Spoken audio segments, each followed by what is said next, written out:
Oh boy. All right, My so there's stuff lined that. up. Let's see here. And then I'll get that code for them whenever we get that far. Hmm. Let me go over to this I feel like guy. there's something else I'm forgetting, but I'll probably remember once the podcast starts. All good.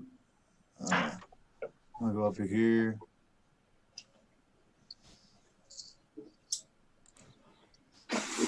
Alt R. All right. Just about ready.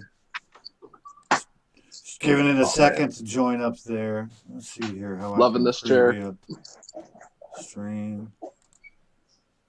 Cancel.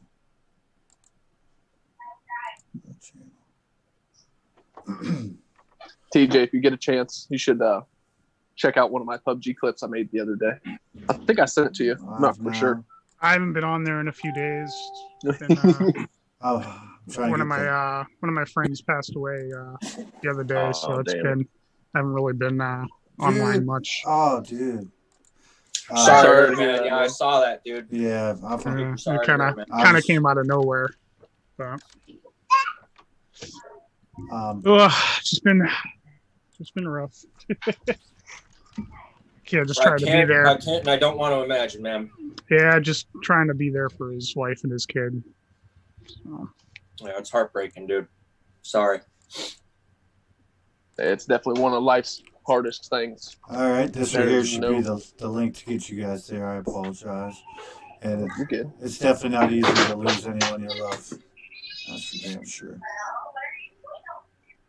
Yeah, I had my girlfriend, she just had a coworker die 2 days ago, man, from COVID. Oh, no way. From COVID, yeah, I got first shit. time her hospital they've ever had a worker die from doing their job at the hospital. That's crazy. Pretty sad. Yeah. It's terrible. Yeah, there's a lot of hurt these days, man. It's tough. Yeah. Tough. It's not any fun. And you can definitely tell that there's a lot of that. A lot of pain in the world right now. Holy shit. Needs to be more understatement. empathy too, man. Like after my girl gave me that news, I got this clown on Facebook like trying to put this argument about how COVID's not a big deal, and he wanted to get in a debate with me, and I'm like, just like, yeah, that isn't really the time or the place to try like, and just like shut up, man. Oh, you can't fix stupid. I've found out over the years, So if people want to do that, I have my doubts about the actual true numbers of deaths from COVID, but I don't doubt that there is a virus. I know I'm not stupid enough to believe that there's not a actual virus. Yeah, no, the numbers are exaggerated 100%. Like I got buddies in the medical field that tell me, or like they're in the volunteer fire department. Well, they just can't test everybody, so they have to do a blanket analysis and just go off of symptoms. But there's 100 symptoms for COVID. What's even crazier is he said that when they went on a call recently where a young girl got in a car accident and she passed away from it, and the medic marked down that she died from COVID, that COVID was one of the things that was her symptoms. And even though she was never proven, he said, because you get more funding. It all has to do with money. Like the fire department, whoever gets more funding. Yeah, the hospitals having to deal with a COVID patient. Oh, geez. Yeah, there's a lot of hospitals that are in a lot of danger because all their regular procedures are being postponed. So there's no income coming in, and they've still got all the staff. Our hospital. Whoa. It's a busy day in my town. What do you want from me? Jamie's setting fires everywhere. I didn't know if that was Did you check your cord to make sure it's not? Whoa. Yeah, after computer fan fire. Your air conditioner. No, that's put your air conditioner back in, Jamie.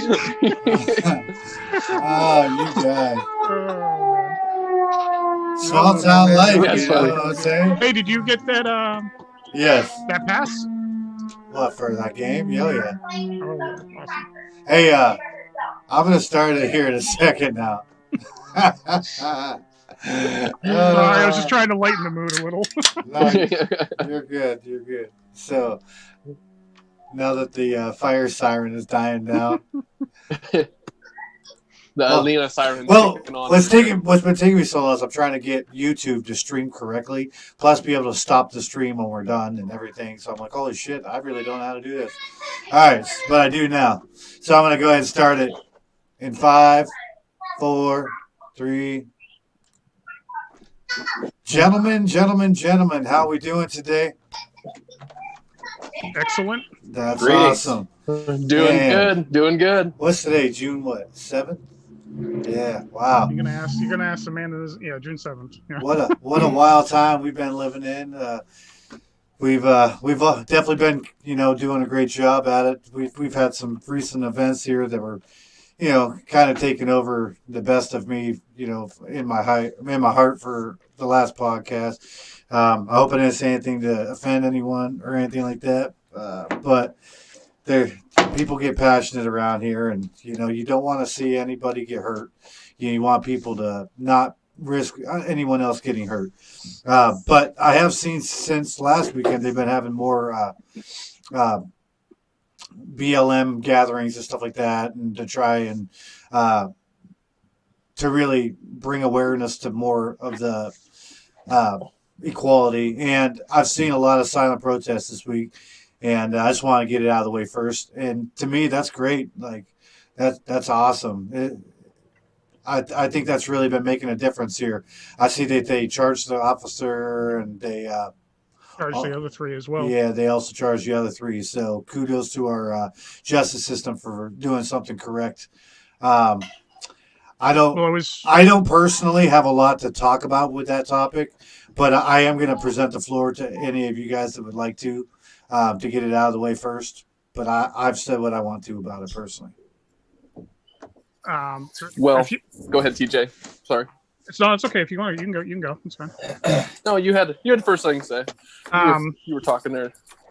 The only thing the only thing that I've kind of expanded on my opinion on it, listening to people and listening to Black people on both sides of the fence of the protesting and all that, and I just hope that that this passion for it continues, not the violence itself, for not the actual vandalism and all that. I hope that the passion for all violence towards Black people is addressed, and it's not just going to fade away in a week when the next news cycle hits, because as we know, as soon as this came up, COVID was under the radar, and then now after this is gone, what else is going to come back? Because in my prediction, in 2 weeks, it's going to be the big news cycle is going to be the reemergence of another mass people becoming infected. That's what I think the next news cycle. I'm going to predict it now. In about a week, that's what's going to be the big main thing. How they're going to start talking about it not being a good idea that we opened up so early, it's a shame that this is just going to be a passing thing, because it needs to be addressed on a daily basis. It needs to be something that everybody focuses on. Black, white, red. It doesn't really matter race or color or creed. You need to be a justice warrior, so to speak, for this on a regular basis. We need to speak up against this kind of stuff on a regular basis, and use our voices loud about it. I'm learning that as this goes on, and talking to more and more people, and that's what we need to do. We just need to talk, and we need to listen. It's all about education. Yeah, I mean, I'm a white guy, 40 or plus years old. I didn't live with that particular struggle, but I think as a group we can all learn from each other, and we can all grow together from that. And I hope that we do. I hope that it's not something that's fleeting. Absolutely, man. 100%. I feel like there's been a lot more bonding since this whole thing started. People have really, really came together with this whole movement, more than I've ever seen in my entire lifetime. And I know there was things that happened back in the day, but I never got to see any of that. I'm gonna roll back to the day I seen the video of the cop killing George Floyd. It just made me about sick to my stomach. I kept asking questions, like, why not just stand him up against the vehicle? Like, what was he doing that was wrong? That I'm sorry, and I apologize to anybody who's listening in this podcast, my children have yet to take their nap for today, and we're trying to get them to take a nap. So I apologize in advance.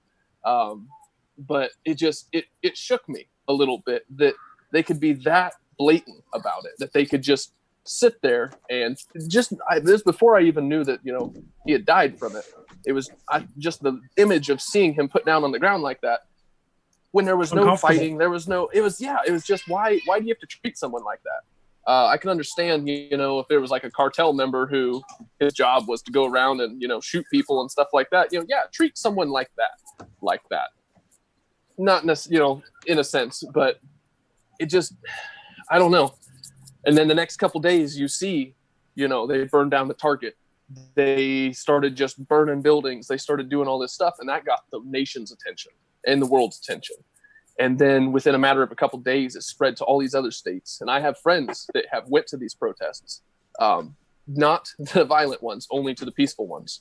And in one of them, my buddy from South Dakota that I play games with said he went there and someone in the line threw a water bottle at one of the cops, and they hit him with 12 canisters of tear gas when they threw a water bottle. And he was like, what the hell? And, I was kind of agreeing to that. And I was like, well, he shouldn't have thrown the water bottle. They shouldn't have really used the gas. But at the same time, I don't know. There's a lot of confusion in this country as far as what is right and what is wrong. Some people are ready to open, and they're not scared of the COVID because they don't think it's going to bother anybody. Other people have seen the effects of what this has actually done to the country firsthand, and they know what it is like, and they want everybody to be as safe as possible. But other people are just still believing that it's safe to do certain things. One of the things that I'm behind the Black Lives Matter movement, but you got to do things the right way. The looting and the burning, I was not a fan of. I understand they needed to get people's attention, but I didn't truly believe in the whole going and looting places. Now, when I see in the videos of people, African-American people, white people, everybody locking arms in front of stores and stopping the looters, saying, you're not going to come in here and steal loot and make us look bad. And you see videos of white people walking down the street, spray painting on walls, Black Lives Matter, and African-American people coming up and begging them to stop doing that because they're the ones who keep getting tear gassed and rubber bullets because they think it's them that's happening to. Just taking away from the argument. Yeah, and you see the influencers. We've all seen the image of the girl who was holding a drill up to a plywood window and held it, had her boyfriend take a picture, and then she went taking off walking down the street. Yeah. That's just my opinion on the whole matter. I'm glad to see the country coming together for a change that we've needed for a very long time, because there is a lot of racial injustice in this country. A lot. We all know that there has been.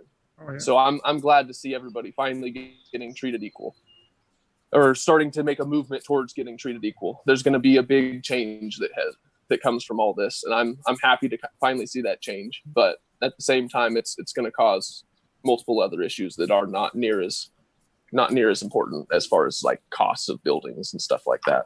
That's what I mean by that. But does anybody else have anything to say on that?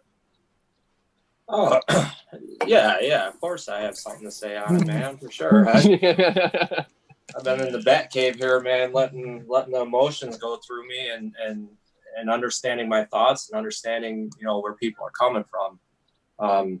So yeah, I got something to say about it for sure. First of all, both of you guys, awesome, man. The best thing is we're listening. We're not just jumping to the knee-jerk reaction anymore. We're listening, and I think a big function of that, for me at least, one of the things I've learned during this time is I'm not going to ever speak for others ever again. I think that's one of the biggest problems right now is people are speaking for others. I'm not going to speak for others. I'm going to speak on my own experience. So I'm going to preface everything that I say today.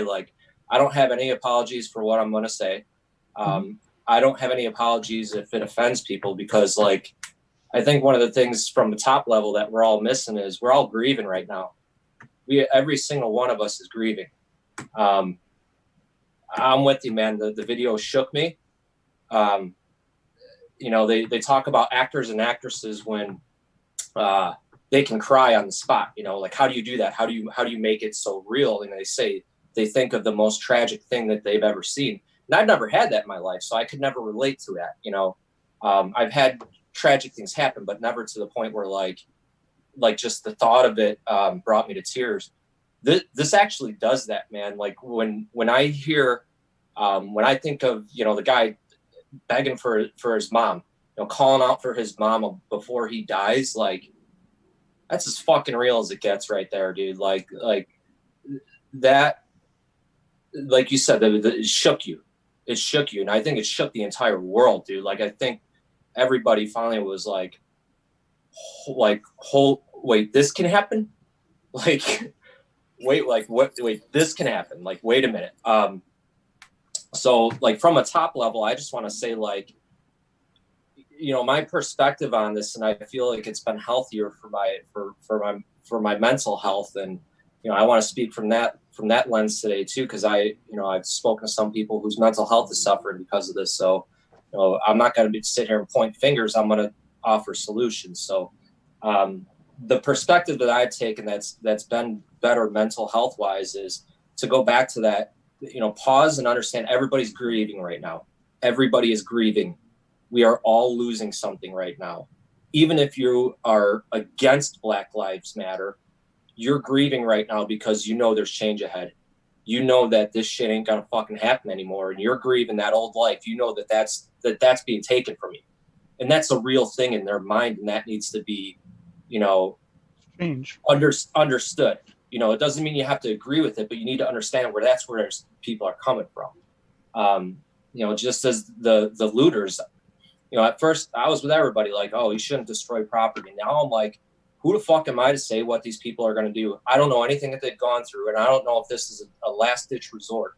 You know, I've done some shit in my life when I thought I was at a point where it was a last-ditch effort that I'm not happy and I'm not ashamed about. You know,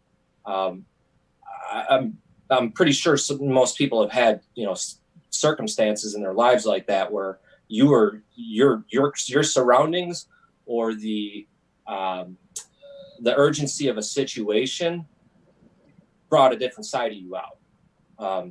So I'm just going to, you know, offer that as to what's been helping for me is giving people a break, man. Like, slow down, give people a break. Does that mean I'm pro loot or anything? It means I'm pro fucking people and pro what they're going through right now, which is what we need a lot more of. The fact that we're in this position of race is the fact that we haven't been good at that. We have not. We've been absolutely horrible at it, in my opinion. And, you know, the more I do some digging, the more I listen, the more I open my mind, the more I realize, like, dude, like we've been hijacked with some shit, man. Like, with some beliefs, we've been hijacked. And, you know, I'm not a conspiracy theorist. I'm not anything like that, man. I'm just trying to wrap my head around how somebody like me who considers himself a very empathetic person, you know, I love the human condition. You know, this is one of the reasons why most people enjoy talking to me, man, is, you know, if you or if you boil everything down and come to the root cause of like who I am and, you know, what I'm saying, you're always going to come up with like, this dude loves the human condition. He loves people. And he wants to see the furthering of society, you know. To have that as my core value system, and to come to the realization that I've been robbed of some of my empathy, because why is this the first time that I've had that response? Like, why did it take until now I knew this shit was going on. Let's be real. We knew this shit was going on. Maybe Absolutely. Not at this level, but we knew this shit was going on. And for me to finally have the empathy that I need to have to move things in the right direction and to truly heal and get better and move on and grow and learn from it, like, that shit's been robbed from me, man. Like, that irritates me. Irritate doesn't describe it well. Like, dude, when I understood that, it was like a slap in the face. Like, okay, like, whoa, what happened here, man? Like, how did I get this numb? You know, how did I become this tolerant? I don't know where I was going with this part, man, but like, I guess, we're sharing what we were feeling. Like, that was the biggest thing that I felt this last week is I've been robbed, man. Like, I've been robbed of something that I thought nobody could have ever robbed me from. And there's reasons for it, and I'm exploring it, and I'm not mad at anybody for it. I'm just trying to understand how it happened, so I don't know. I can fill up this whole entire freaking 2 hours right now, man. We could go for hours on just this one single subject alone. Jerry, I 100% agree. I wanted to come from my perspective of, looking out for mental health. My perspective of, I'm all about human rights, dude. And my perspective of, how do we come to a solution of this? And these are the things I've come up with. I've got some other stuff that I can share too. But that's where I'm at right now, man. And I'm proud of myself. And I'm more at peace, and I'm more able to be, observant, listen. And the most important thing, man, is I got my empathy back, man. Like, every single Black person, like, I love you, man. Like, I feel. I see no difference. There's transparency my whole life. No, and I'll disagree with that. I see a difference. Well, see, my brother-in-law is African American. I was raised in North Carolina. I see no difference. So that's why it's harder for me. It's harder for me because I'm in a predominant white area. Okay, but that doesn't mean shit to me. You know what I'm saying? So I don't see it differently. Do I know it's different for them? Maybe I can't disagree that. I know it is different for them. Absolutely. I've never had to experience it. But I was also brought up like you guys to love every single person. I don't give a fuck what color your skin is. I don't give a fuck what you believe in. If you're a good, decent person, then I'm going to be a good, decent person to you. Yeah, if you're going to be a douchebag to me, then I'm just not going to talk to you. That's the way it works. I agree with that. I just want, but I want you to go ahead and finish that. I just want to explain my side of it real quick there. Yeah, for sure. So go ahead and finish. I'm sorry. All right. So, the reason I just said something there was, one of the things that you were saying, that's one of the things that we've been hijacked with, man. Like, when we say something like, I don't see race, that itself is a problem, because what that inherently is doing is saying, like, I don't see what makes you special. I don't see uniqueness in you. One of the things that people will always say is, well, I'm not racist because I have Black friends. And they'll say things like, and I'm not accusing you of being racist, by the way, dude. Like, I know. We've already had our we've already had our conversations off air, and that's why you can ask Jerry. We were talking about it the other night. That's why I'm like, I'm just going to keep my mouth shut for the most part. We're all, because we'll be here for 3 days. Yeah. It's so true. So get back to the point that I was trying to make. When we say things like that, when we say things like, when I see you, I don't see a Black person. That's robbing somebody of their identity. And what they've had to do is either hide their identity or change their identity rather than being able to embrace just to survive. Mm-hmm. Just to survive. They have to act white in a white neighborhood. When I listen to my Black friends, one of my coworkers that I absolutely love, adore, I respect, the guy's awesome. When I hear him talk about, he's a runner. He's like, dude, training for running, I can't go train out and run after 5:00 at night. Like, that's fucked up, man. The dude's a runner. Like, he can't go train outside because he doesn't want confrontation unnecessarily. Because it might be a threat of his misinterpreted life, right. No, that makes sense. That's crazy. So, I encourage people that have said that, because I've said it myself, man. Shit, like, and this is the segment that I wanted to bring up, plug in myself here. This is the segment that I want to bring up, like, later. Like, there's some things that we say, like, we got to check ourselves on it, man, because, like, whoo. But the thing, the end of what you said, this is the start of something. We got some heavy lifting to do, man. Like, I think one of the biggest ignorances that we had was, like, we voted in Obama, so racism is fixed, obviously.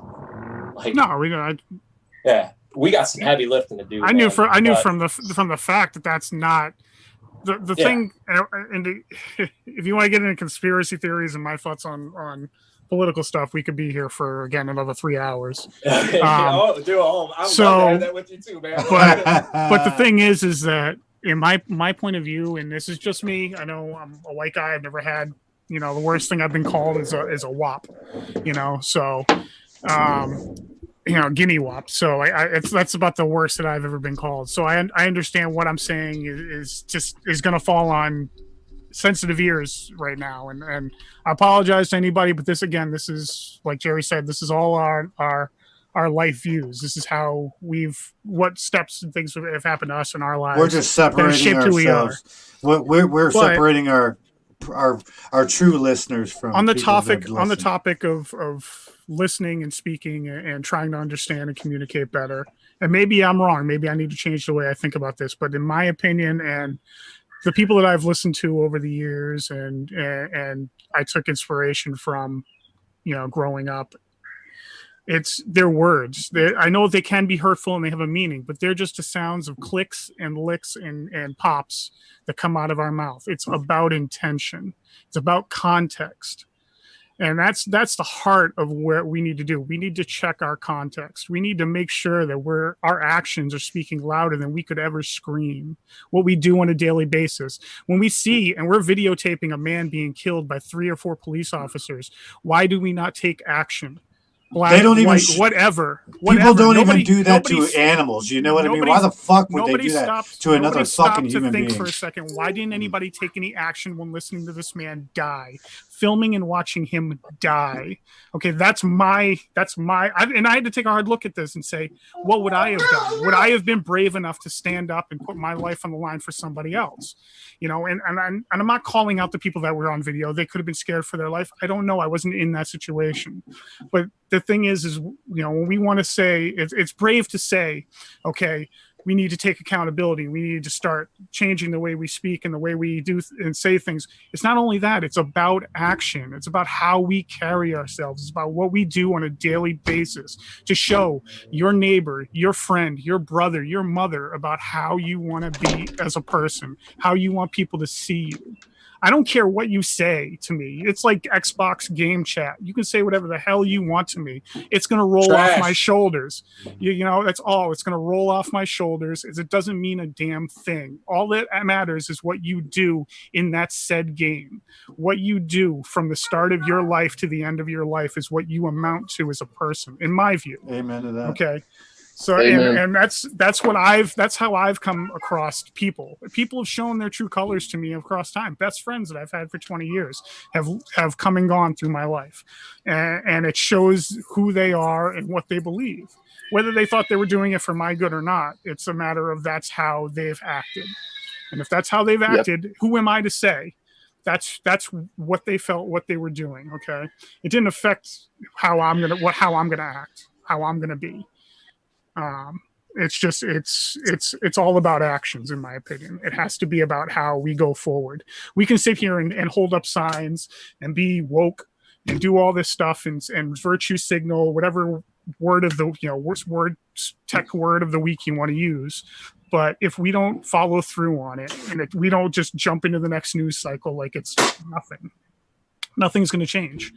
There's going to be a systematic hiccup for a minute, and they're going to roll right back into the old ways, and it needs to be something that we take action on. Well, like you said, that happens so often. People are always demanding change, and they do get changed for a very short period of time.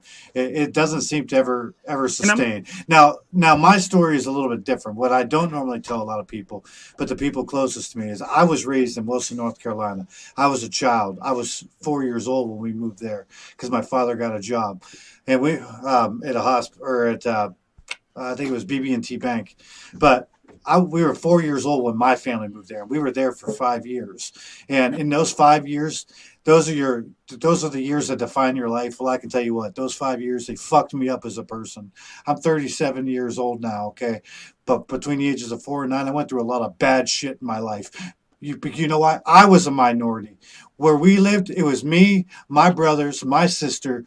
and then our parents, and then on the other side of the neighborhood was another white family, and it was just an old guy and an old lady, the Schiffers, that were from somewhere here in Pennsylvania. And then we were the only ones anywhere nearby. And let me tell you what I went through as a white, privileged little white man. I was called honkies. I was called snowbirds. We were called all kinds of shit. But most of the time, it was always honkies. That's what they call us every day. We learned about the Civil War down there. Here, they talk about it in school. There, you learn about it. There's a fucking difference. You know what I'm saying? Like up here, they talk about it. Down there, you see it around you. You know it's real. See this? Okay. But anyway, so my upbringing, we were cast away because we were treated poorly. So I could not imagine. I could not even begin to fathom for a second what it must be like for a colored child being in an all white area. Or everybody thinks about the whites and the blacks. No, it's way more than that. It's just in general. When I lived in Orlando, Florida for like 3 years, they used to pick on me as a. It didn't matter where I was from. They were picking on me because I was from the north. It's just prejudice is prejudice. Yeah, block to block. Snowbirds, you know. And like there's so much of it. There's so much prejudice in this world that is so much further than race. It disgusts me. When I seen the protest, exactly what you're talking about. Did they bother me? No, the protest did not bother me. Did it bother me to see people burning shit down? Fuck yes. Do I agree, and I'm glad you brought that point up, Jerry, about I don't know what they're going through. I've done a lot of dumb shit, and I've said a lot of shit on moments of being emotional or moments of being scared. To name a few. So again, it's about education. You brought that light up. You made me aware of that and see that. And I thank you. That's why I wanted your guys' perspective. But at the same time, to finish the point there is when I seen all the shit going on there, it disgusts me. When I saw the video of what happened to that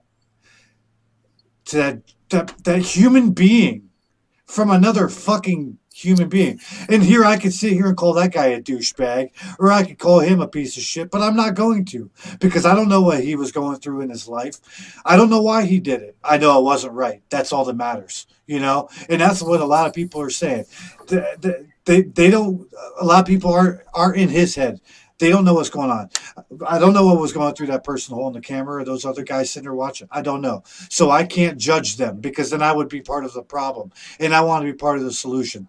But I can tell you what disgusted me was seeing that shit happening. Didn't matter why it was happening. It didn't matter if it's been coming since the beginning of time. It doesn't matter to me. All I know is seeing it happen disgusts me.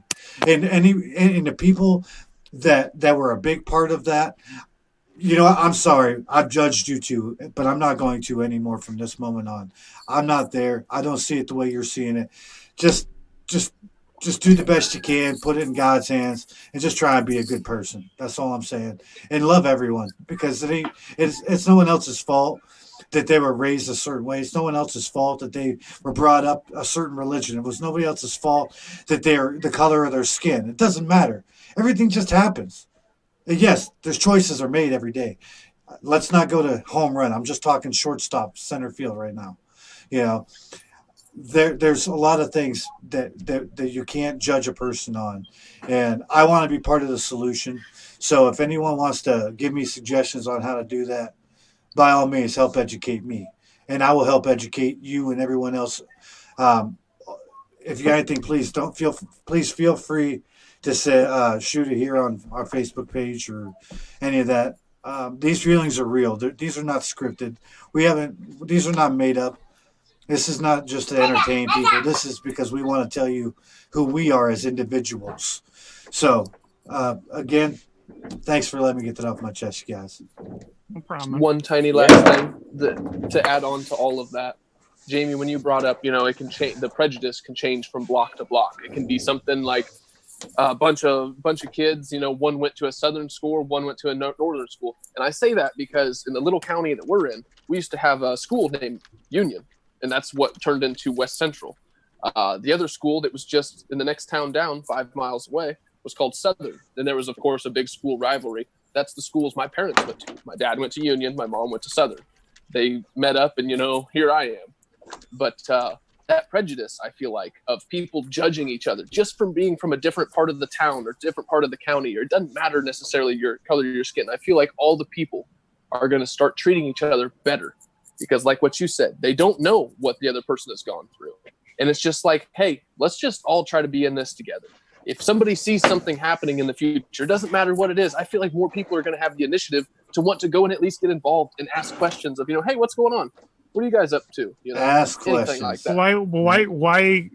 Why stop at just it being a racial thing? Why not start raising awareness about black on black crime, white on white crime? Why any hate? Why is it only now that it's been a racial thing? That this is a Black Lives Matter moment. Why can't it be a Black Lives Matter all the time? I saw the video on Facebook. I don't know if you guys saw it. I posted it because it struck something with me. It's the guy made a good point. He's like, why is this only now? Why is it only when there's a police officer killing a kid? Why isn't it when there's a gangbang war going on and people are shooting up each other's blocks? It needs to, and that's what I mean by it needs to be something that isn't just passive. It needs to continue. This, needs to be talked about, amongst everybody. It's not, us versus them. It's, we need to come together. We need to do that. There's just so much beyond that. The prejudice is so bad. It's the black matter. I'm telling you, even with this COVID-19 pandemic that we've been 12 weeks running strong with the podcast, plus before that, the COVID-19 pandemic. Now people are looking at each other in different lights because of different zones and different area codes. Because I live in Crawford County. I work in Erie County. Crawford County, you can get your fucking hair cut at a salon. Erie County, you can't. I live 7 minutes down the road from that. Again, it's just there's prejudice. So now these people are like, talk about these people from this city or that county. Mm-hmm. And they're like, well, that county are a bunch of dirtballs that do this, that. And that county there, well, they got a bunch of homos and blah, blah, blah, blah. Like, you see that. It's disgusting. It's prejudice. I was the same way. It's the same thing when New York was coming here all the time. I was trying not to be angry with all these people that were infected. So, I kept saying all these people from New York are bringing all this virus over. No, you're 100%. I see what you're saying. And it's the same thing. Awareness, man. But it's at the point of like, that was an outbreak city. That was where there was one of the biggest outbreaks in the United States. And these people are fleeing that, coming to here. And I wasn't thinking about how they were scared. I wasn't thinking about it from their aspect. I was thinking about it from my community's aspect of, this is going to destroy our community. This is going to destroy Cape Cod because these people are going to come here, and we have a huge, huge community of elderly on Cape Cod. It's a bunch of retirees, and that's what's going to end up happening. It's going to spread to those most immune compromised community population of Cape Cod.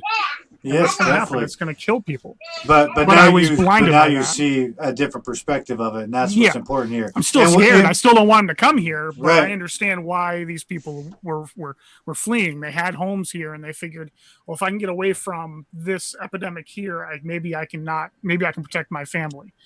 And being uneducated, they might not have realized that, I may not feel sick, but I might still carry it. And now I'm going to go, and they weren't thinking about everybody else. They were thinking about, like I was, thinking about themselves and their community.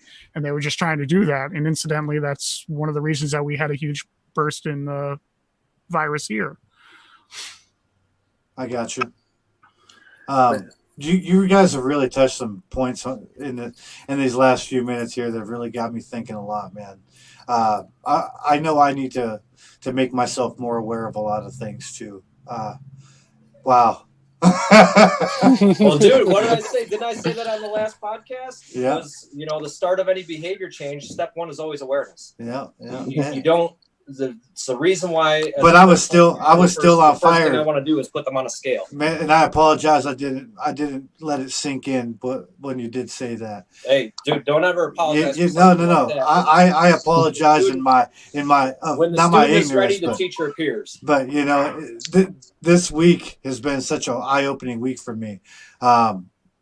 I've done things different. I've tried to see things a lot differently with perspective and make myself more aware of mostly of myself and to be the one to drive my own thoughts, and my own actions and the things that I want, because I always try to make so many people happy, but people are always either going to be happy or not. Whatever, if you're happy, it really doesn't matter if you are to me or not, because I can't control that. What you decide to do is on you, you know. All I can do is control myself, but I do enjoy being around more positive people because it's not about happiness. I know people that are very depressed, very, very depressed, but they're still very positive because they have accepted things, which is sad, but they have accepted it and they don't try. They've come to a point in their heart where they feel that no matter what they say or do, it's not going to change things. And I disagree with that 100%, because there's always something that people can do to change. But again, I'm not them. I can't say that what they did was right or what they did was wrong. I have been very mad at my mother for the last 11 years almost, because I was very pissed off at her because she was very depressed and she basically took her life. She withered away to nothing. She was 54 years old. Fuck, I'm almost 40, you know. And I have been so mad at my mother ever since because I felt she was selfish. But you guys have also made me realize that I got to stop just thinking about myself. I'll be back. Yeah, for sure. We love you, Jamie, brother. Just so you know that when you get to listen to this later, we love you, brother. We all need to be more supportive of each other. But we're all, as friends, very supportive of each other. But it's just, man, there's so much craziness going on in the world right now. It's got everybody on edge. Everybody is just at their fuse end, and then stuff like this happens, you know? I mean, I now can finally say that I can see some of that anger that, you know, sprouts up because just, you know, as I was talking about earlier this week, or in one of the earlier podcasts, you know, they've been doing a lot of cuts up at college that I work at. Well, as of Wednesday, I got my walk-in papers. I get to work till the end of the month, and that's it. You know, I'm done. So now I'm in that whole groove where I get to go and look for a job and all that stuff, where I had a really good system worked out where I could, you know, I watched my kids before I went to work. I went and dropped my kids off down at their grandmother's, and then I went to work for 8 hours a day, came home, went to bed, started the whole process over again. You know, now we're going to have to start from scratch, but that's just part of the changes that we're all constantly having to deal with. It's just one of those things that, you know, change isn't always a comfortable thing, but sometimes it's a really good thing. I'm currently now looking at going to a welding school, you know, a trade school, because welding is something that I really want to get into. The only problem is I gotta, you know, pay for the schooling, which is going to be a little bit cashy, but not too bad. And they get you a job straight out of the school, which is really nice. I mean, you're guaranteed as soon as you walk out those doors for your degree, you have a job that you get to go to, which is really nice. But again, I'm still dealing with that, you know. Man, I just got fired. I've been here 3 years. I was just about to get a $2 raise, but because of COVID-19, which was the final nail in the coffin that caused the college to have to, you know, send all its students home and give them all their money back. They were already in a little bit of debt, but this was just the final nail that really put them down. And it sucks, but it is what it is, you know. Dude, I just want to say your mindset on it is perfect, dude, in my opinion, because it's something that I've gone through. Thank you. When the financial collapse hit in 2009, 2008, you know, I was just getting out of school. I was an accountant, not a lot of experience, older. You know, I went back to school when I was 25 years old, so you know, noticeably older. I still have my hair then. I didn't have this going on, but you know, that shit hit, and I ended up losing my job. And it wasn't actually because of the what was going on. They moved our operating office, which was located in Chicago, down to Oklahoma, and I didn't want to move down. Everything I have is out here, man. My family, my friends, And I don't like rodeos, or tornadoes. So it didn't really have, it didn't really hold a lot of value for me to move down there. Now I feel you, dude. Like, I felt that I was stuck. Going out trying to get a job, dude. I'm fighting against candidates that have three more years of experience than I do, 4 more years of experience, and they're going for jobs that are 2 levels lower than them because that's the only thing that's available. So it's like, who are you going to hire? This person that's 30 years old that's got 5 years of experience, or this person that's 30 years old that's got 1 year of experience? Makes sense. I see what you're saying. I was in that mindset of I'm fucked, and that's okay. That's a natural feeling. Eventually you get past the emotion, and then to your point, where do I go from here? Yep. Cool. I cried it out. I got it out. How do we fix this? We're talking about solutions. This is exactly the same thing here, man. Like, now that, storms passed, I'm left with the rubble. What do I create next with that rubble? I like that, dude. I like what you just said there. And I can tell you from personal experience, dude, it makes me happy that you say you want to go into welding, because I saw you smile when you talked about it. You said that, you've got a genuine interest in it. And that's the best thing that came out of that storm for me was, I would have been continuing working a job that I didn't really like. I was good at it. I'm super smart. I kicked ass in accounting and in college. It's something that, I'm a logical thinker. So it was easy for me compared to, most people. But did it give me fulfillment? Absolutely not, man. So, I changed careers at 30 years old. Scariest thing I ever did, and best move I ever made, dude. So, kudos to you. Speaking from somebody that's done it, man, I'm 100% behind you. If you have your doubts, or you need to talk to somebody through it, man, or you need some references on things that I read, man, I'm more than happy to help you. But thank you, Jerry. I appreciate that. Yeah, for sure, dude. Absolutely. Yeah, I'm proud of you for it, dude. That's the right mindset, dude. It's the right mindset. You can grow with that. You can grow with that. Absolutely.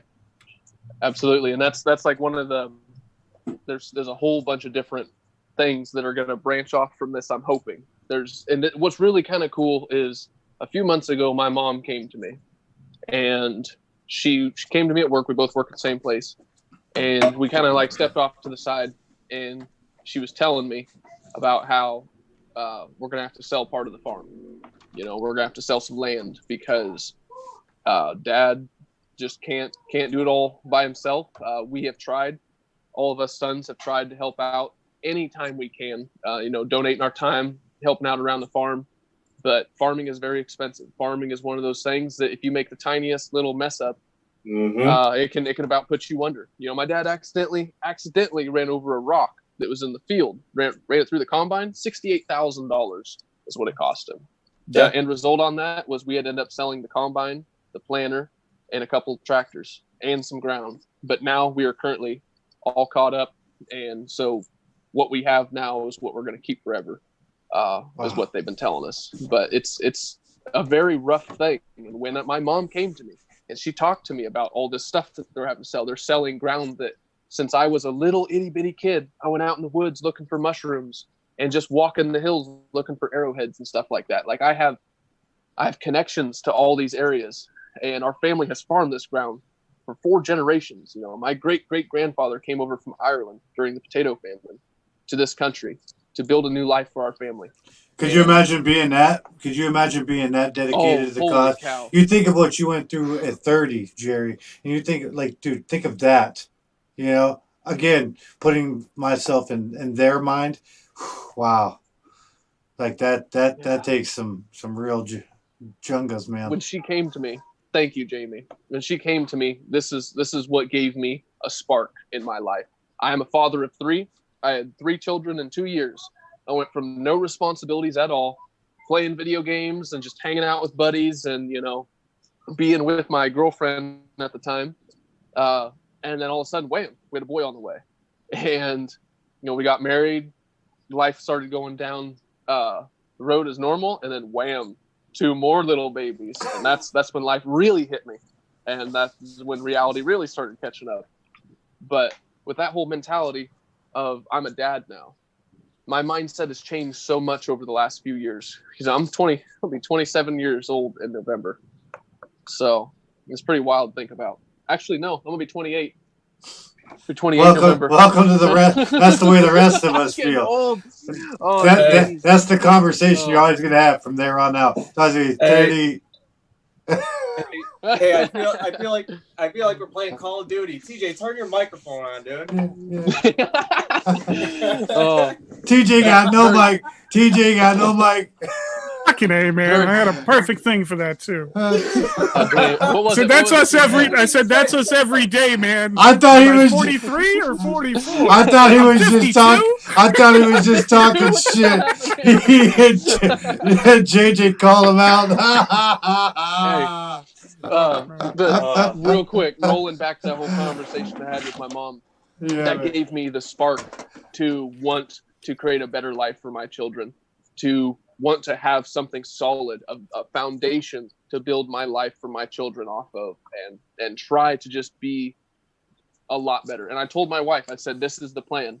And I had told her back in January, before COVID, before all that stuff, that I did want to switch over to welding, because one of the security guards at the college went on to be a welder. He now is a 19-year-old with an $80,000 truck, a $25,000 side-by-side, and he still lives at home. You know why? It's because he doesn't have any kids. Yeah. But his pull-out game is strong. Oh, jeez. But it kind of gave me a little inspiration to hope that, that's, hey, I watched my dad weld growing up, and there wasn't ever enough stack of dimes, baby, stack of dimes. And I'm hoping that with all this, like having that conversation with mom really made me want to be the best father I can possibly be. And since then, I have been doing nothing but looking forward.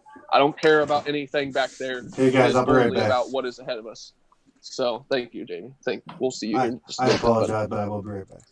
Oh, you're fine. Good, dude. Yeah, amen to that. Forward, not for looking backwards. Let's look forward. Moving forward, let's get back to that. How do we move forward? You guys both said it. Jamie said it. This is the thing that I think we all need to wake up to, man, is that somebody once told me that when you point a finger, you got 3 pointing back at you. Mm-hmm. And if you don't believe me, try it out, man. Sometimes you got 1 pointing at you. Exactly. But I always thought that was such a cool saying, man. If you're pointing the finger, you got 3 pointing back at you. So recognize that. And my frustration that I've experienced, and the solutions that I want to help people with, that I see in my mind are, acknowledge that you're pointing the finger, dude. People want to say, I'm not. It's the cop's fault, or it's the cop's fault. They're pointing the finger at the cops. So it's well, if I can say something on that, is going along with that, pointing a finger at somebody and pointing 3 back at you or yourself, is that, well, to talk about the police as being at their fault and talk about training and accountability, that falls back on all of us by who we vote in.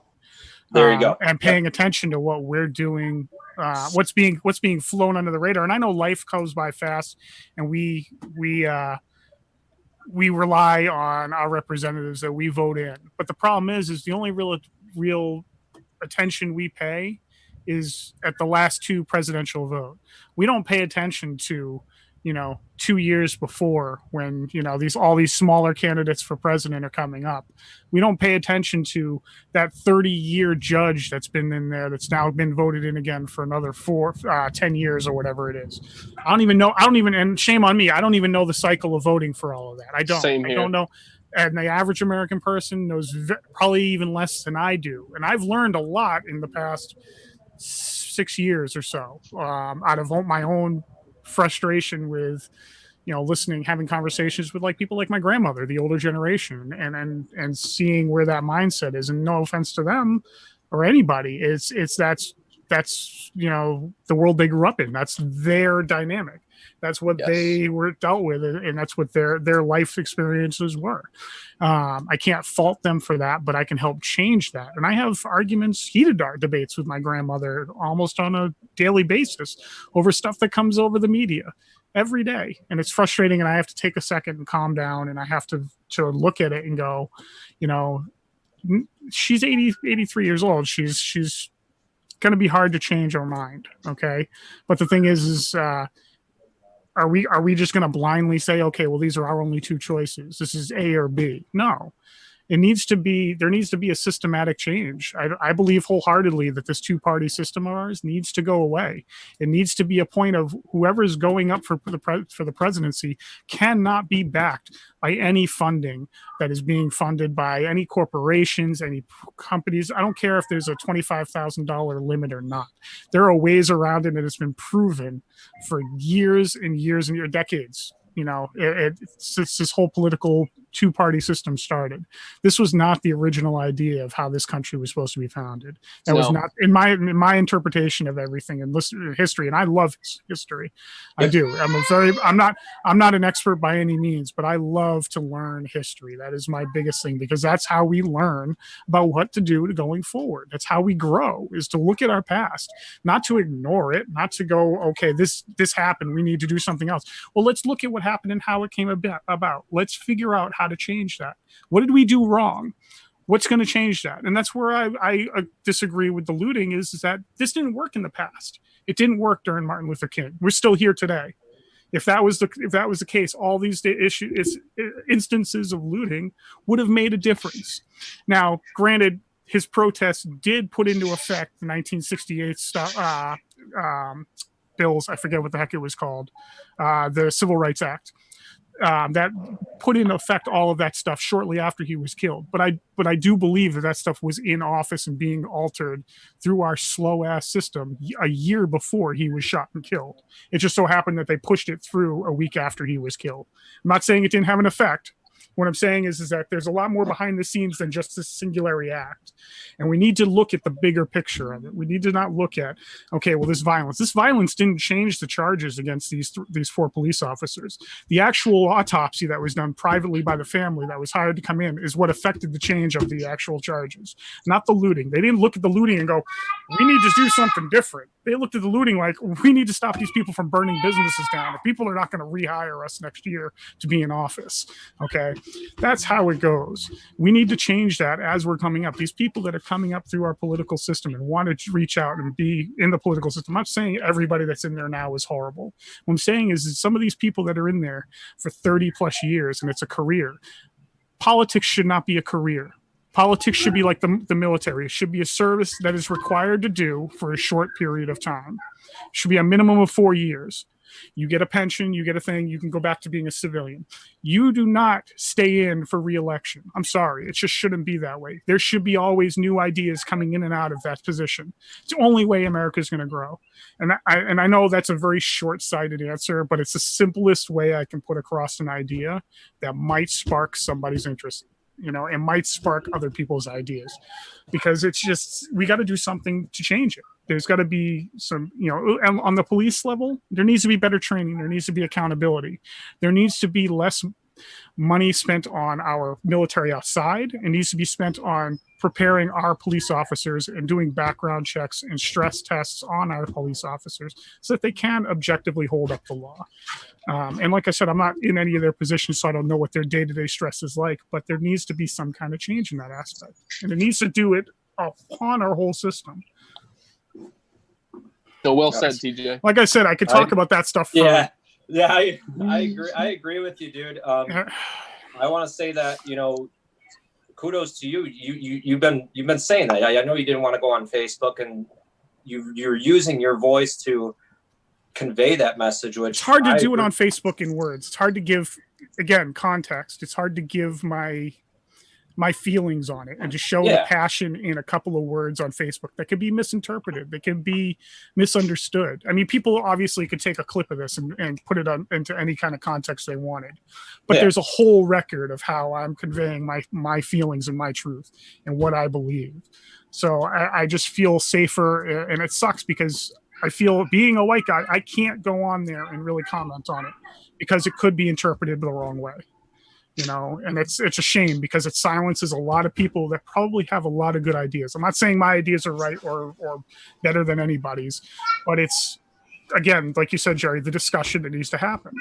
When it gets stifled in this, you're white, you shouldn't be talking about this. You don't know what's going on. I think that it needs to be a back and forth. It needs to be more than just about black and white. It needs to be about the system, you know? And I think, you know, if you're in a position where you have to act a different way or change things about you to fit in somewhere for survival, I don't think that me as a person that would go through that would want that for somebody else, you know? No. So if it's a black person, like, I don't think a true black person that, you know, wants to support the cause, if they're going to be true to what they're saying, they got to respect what you're saying too. You know, it comes down to a matter of respect. To your point. Oh, shoot, sorry. You got to. No. Go ahead. To your point, I have actually started to see that, man. I've been seeing articles of state legislators that have been in positions for decades that have been like known to be blatant white supremacists that are you know, getting voted out right now. So it is definitely happening. Yeah, I think people are starting to see it. And I just, like, you took it to the micro level. I want to look at the macro level. Come back to the finger point thing. You know, we point a finger, we got 3 pointing back at us. You know, we're upset and we want specific things to happen, so that something like George Floyd doesn't happen ever again. But the thing that I encourage people to understand is, you know, that's also pointing the finger. We got 3 pointing back at us. You know, we want to blame the police for this happening. We want to blame something for that. Like, it's on us. It's on all of us. It's on everybody. All of us. It's on the police officer. It's on the police officer. It's on the bystanders that watched it happen. It's on. I mean, if I sat and watched somebody get murdered, you're going micro level. I'm sorry. Higher, man. I do that. I go. Like I said, I go deep. I studied economics, dude, so I understand micro. I understand macro. I got a love for both. I'm going macro level here, man. Like, we're giving ourselves a pass. Without knowing it, like we're when we say like it's the police, we're saying it's their problem. We didn't have a hand in it. Yeah. Like we have a hand in it. From just the way that we've chosen to accept our everyday life of how it should be. Like, this is the hand that we have in it. The way that we say certain things, the way, and I agree with you. Intention behind what you say is everything. But perception's also everything too. So if people perceive it a certain way, you know, we have to be aware of that as well. There's no right, there's no wrong. We're given the rules of the game here.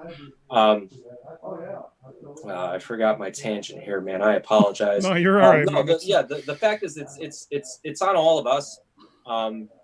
And blaming police officers or blaming, you know, black people for having whatever they have, white people having for it, like none of that solves any of it. And we all need to understand, like, from a certain perspective, it's a level of cowardice. And what I mean by that is it's easier to do that than to take that hard look at ourselves. You know what I'm saying? You know, Jamie, I fucking love the guy to death, man. You know, what we just saw before is exactly what I'm talking about right here, man. Like, we all have to come to a reckoning with ourselves, man. Mm-hmm. Like, in the back of our head, we know it. The people that, like, they're avoiding it. What's their easiest way to avoid it? Point the finger. So I just want to give that shout out to everybody that's pointing the finger. And I've done it too, man. It's like, dude, understand that a part of that is cowardice and it's fear, because you know that you got some heavy work that needs to be done, and it's not. We all know it's not going to get solved overnight. We all know it's like not one thing. But when we point the finger, man, it's like that's absolving us of responsibility. Yeah, so that's my take on it, man. I like there's certain things that like when like something's bugging you, but you don't know why it's bugging you. Like, what, man, why is this hitting me? And that started bugging me because like coming from somebody that's dealt with mental health, dealt with depression, dealt with the thought of suicide, my radar for fear is a little bit more fine-tuned than most, man. So, coming from somebody from that perspective, like if you're struggling with fear right now and you're pointing the finger, there's some inside fucking knowledge for you, man. Like what you're doing is it's just fanning that flame of fear, man, because you're not coming to terms with what you need to change. And it is what you need to change. It's what I need to change, not what they need to change. This doesn't get solved because they change. Yeah. This gets solved because we change. So I wanted to give that perspective. We're past the 6 o'clock mark here, dude. Can I plug the new segments that I have an idea for? Yeah, go for it, dude. Absolutely. All right. 100%. All right. So I've been trying to think of positive for the podcast. I kind of had a guess as to what we would talk about most of the time today. I don't know. Just, call the hunch. My crystal ball said that we might talk about racism and what's going on. So I wanted to bring something positive and something that maybe can give us something to look forward to, give us something to give us something to work on, and something that's recurring. So it's this podcast becomes a little bit more familiar with people. Hey, I'm looking forward to that segment that Jamie always does, that type of thing. Because I find myself doing that with a lot of successful radio shows or podcasts or whatever. So the first one, if it's your podcast, dude, so you got to be number one, man. So the first thing I'm doing is looking out for Jamie. What would be a cool segment for Jamie? WWJD. What would Jamie do? Down the rabbit hole, baby. Rabbit hole. Down the rabbit hole with Jamie. That's you. How many times have you said it? How much do you love it? You love. Dude, I was gonna create a podcast to call it the Rabbit Hole Surfer. He's got a furry inclination. but you know how the rabbit hole has to work though. If we're in this, yeah. So trust me, I've given this some thought. So let's hear it. Let's hear it. So we have to be careful because obviously it can't just turn into a fucking crazy conspiracy theory thing. Or can it? Or can it? Down the road. Or can it? Can it? But so the fears that I have with this is just our knee-jerk reaction. Just want to see like something on social media that a bunch of people are posting. Cool, we're gonna post that. We're gonna talk about it. Like, I'd rather see something like, hey, this is the way I see it. Nobody else is seeing it. Has anybody else gone down the rabbit hole like this? That type of thing. I like it. For instance. Of course, I'm going to have an example of it. Absolutely. I'm ready for it. I gave it some thought, man. So a post that I had, what was it, last week, 2 weeks ago, about the people with the rapid fire machine gun social media posts of the riots. The people that, they're pissed off about the news, the media controls everything, riots break out, and these same people are fucking rapid fire. Here, look at this post, look at this post. So I brought that up just because, hey, let's check ourselves here. But then I think about it, I'm like, man, let's go down the rabbit hole here. WWJD. What would Jamie do? Let's go down the rabbit hole. So if we go down the rabbit hole and we think about like, okay, what happens when we do that? We have everybody rapid fire their reaction. Well, what brought me to this initially, this down the rabbit hole. I'm ordering chocolates online. Somebody's birthday is coming up. Hopefully she's not listening. Otherwise, she knows part of her present. And once I get done, with the website, my birthday's not till August. That's a great example. Aren't gonna be good. I fell for it. Good example. So, and I'm sure you guys have done this. I've heard people complain about this, but we'll bring it up. So, I go and I order the chocolates online, and then you go on Facebook, and the first ad that pops up, chocolates. The same freaking company. Never popped up on my shit before. So I'm like, all right, motherfuckers. All I got is laptops in my feed right now.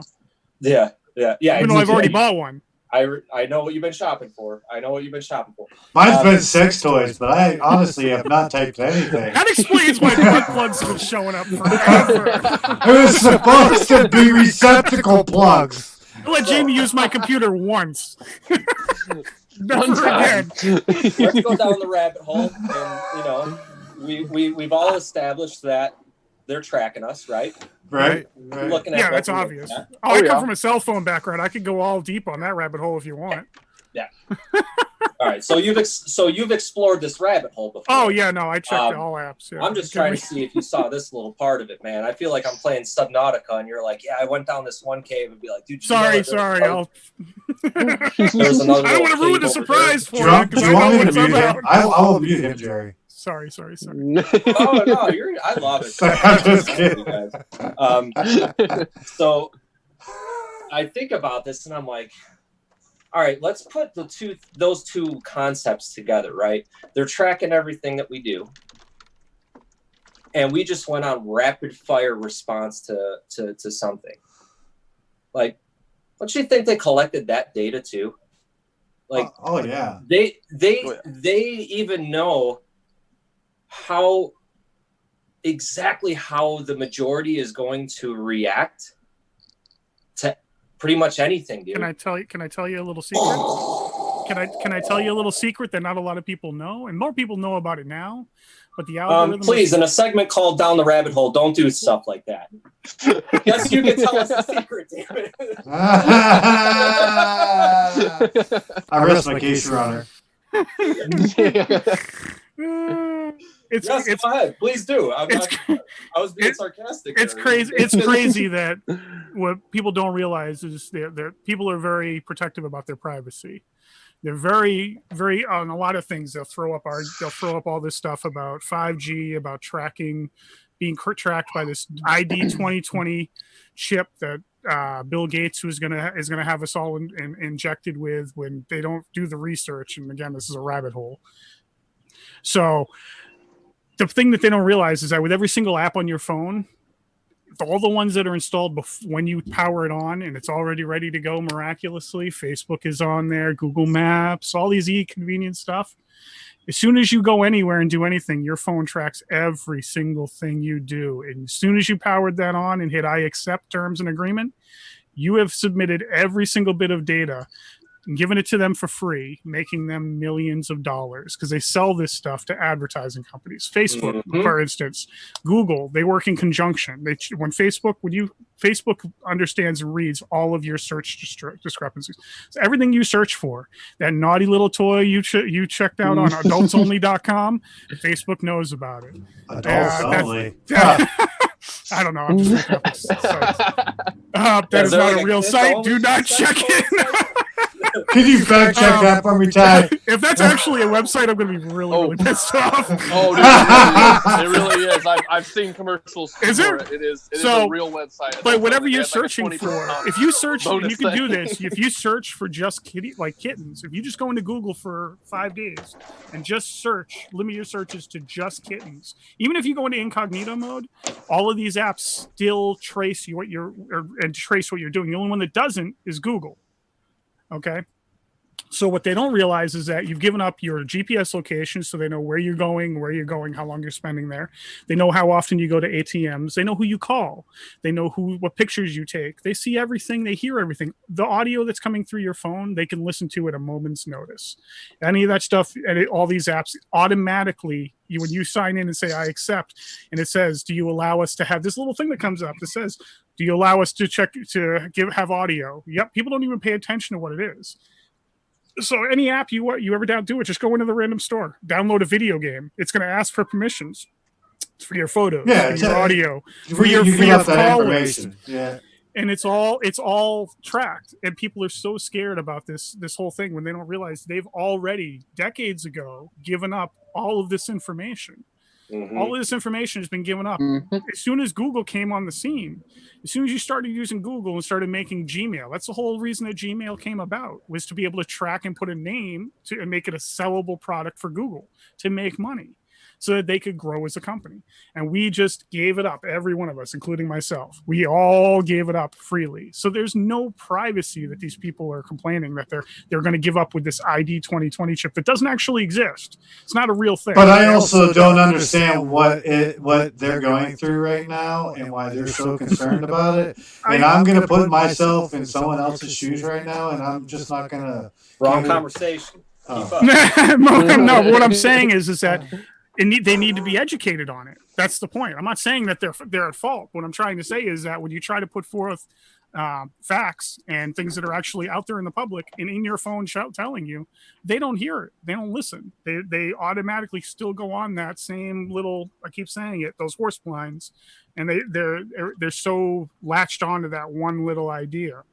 And if you just dig, again, it's a rabbit hole. You go forever.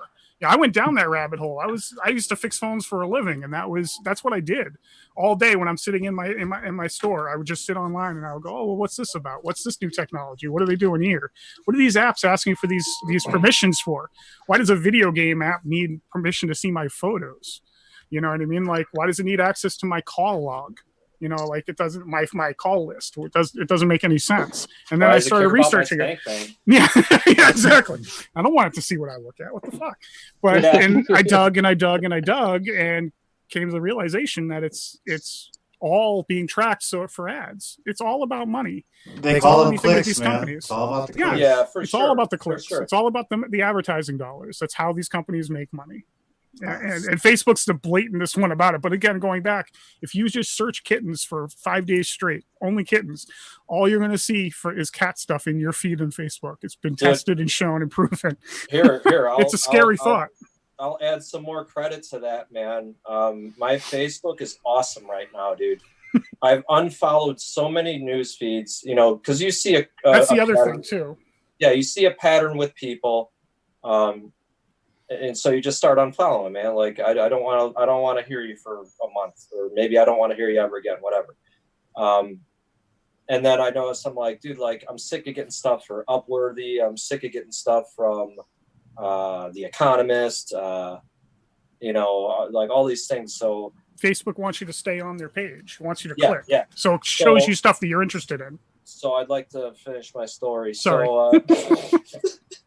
I told you I could talk for hours about this stuff. That mute button ready. So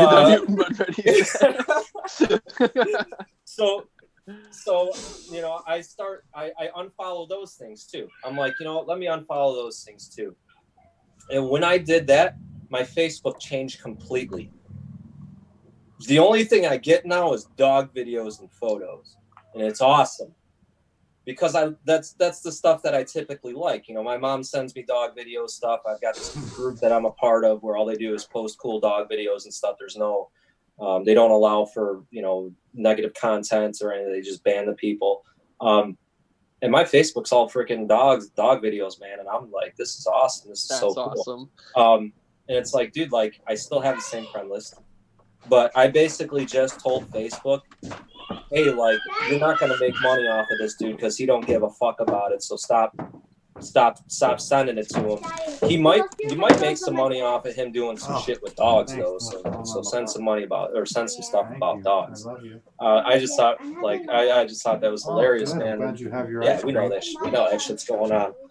Did she? Yeah, that's down the rabbit hole. Awesome. I think it's a great idea for a segment. It fits in line with something that Jamie's passionate about, something that he likes to do. So naturally, he's going to be good at it. The concern I have with a segment like that is just simply like having me on the podcast. We just regurgitate the the hysteria that's out there. I want you guys' thoughts on it. You think it's cool? You think it's not? You got ideas to add to it? I like the idea. Oh, I love it. I think it just we would have you kind of, if you want to steer clear of like the political side of it and things like that, it might be a little tricky. I think it would definitely be something. I don't know. You're speaking for Jamie here. You're speaking for Jamie. And I don't think it's tricky for him to go down any rabbit hole, dude. I can see him having a conversation about a piggy bank. I wonder why they chose a pig. I because that the first bankers actually Jamie, get on that now. Farms too. I think I can see a lot of potential. Are you serious, Jerry? On this, sorry. You just put that out into the world now. There's going to be Facebook posts about it. Jerry Jasper confirmed the conspiracy. Where piggy banks originated from. Fuck, my Facebook's going to be blowing up now. I just figured it was already common knowledge, and I don't want to bore anyone. Hold on, I got to spread some news. Okay, hold on. No, I really like the concept, and I really think that it can work very well. Here's the thing. Here's my thoughts on it. Because if I'm going to do it, here's what I would say. I would say that I would need a random topic or a random something sent to me, like between whatever day of the week and another day of the week. Just a couple random topics, like 2-3 topics or whatever thoughts, and then I would have a couple of days. Not that I would need it to figure it out. Because that is honestly what I do, and that's why it's funny that you said it. I do go down a rabbit hole so bad on everything that I do. If I want to figure out how to make my microphone work a certain way, I'm going to watch videos on it. I'm going to go to this website. I'm going to see where it was manufactured. I'm going to find out what makes that microphone's frequency level between this and this to it, because that's what I do. I definitely surf the rabbit holes. So yeah, I think that's what it would make it great, though, is if I had a couple of topics. Or, I think that's even better, man. I think that's even better. And it doesn't have to be like several days to think about it. It could even be like the day before, or the same day as the podcast. Depending on how crazy you want to get. Because that doesn't mean I'm going to tell you the truth about it. That just means I'm going to tell you about it. I'm just going to go down a rabbit hole. I dig it, man. It's something that you love, something that you enjoy, and typically when you're doing something you love and enjoy, you have an audience. I am all about that. And, I already know that's gonna. But before the night's over, you guys are gonna get the recap on my thoughts right now, which is not very good, but it's not very bad. But I can't control the way you think. See. There you go. That's the lesson of the week. That's been awesome. So there's segment one. Okay. Yeah, I got one more that I'd like to do. And same rules apply here, man. Like, I want your guys' feedback, yay, nay, add stuff to it, take stuff away from it, whatever, man. This is organic. But for me, like, I'm a lover of words, man. Like, I enjoy reading. I just enjoy language in general, man. Like, I've always found a fascination for it. I've always found, like, I want to study it. I want to know, where did this word come from? Just everything, I want to understand syntax of language. I want to understand grammar of language.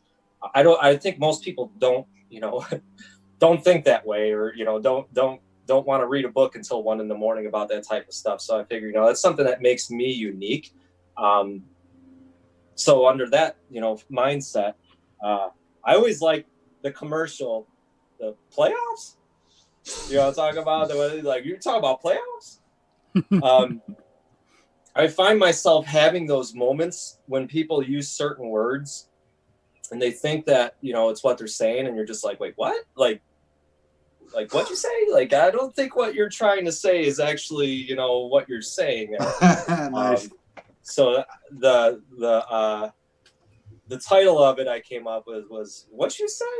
Work in progress, but under the minds or under the, you know, playoffs. So my first example here, and I'll stay away from, you know, political, anything like that. I had a couple different examples. Sounds like we want to stay away from the political right now. I'm all for it. So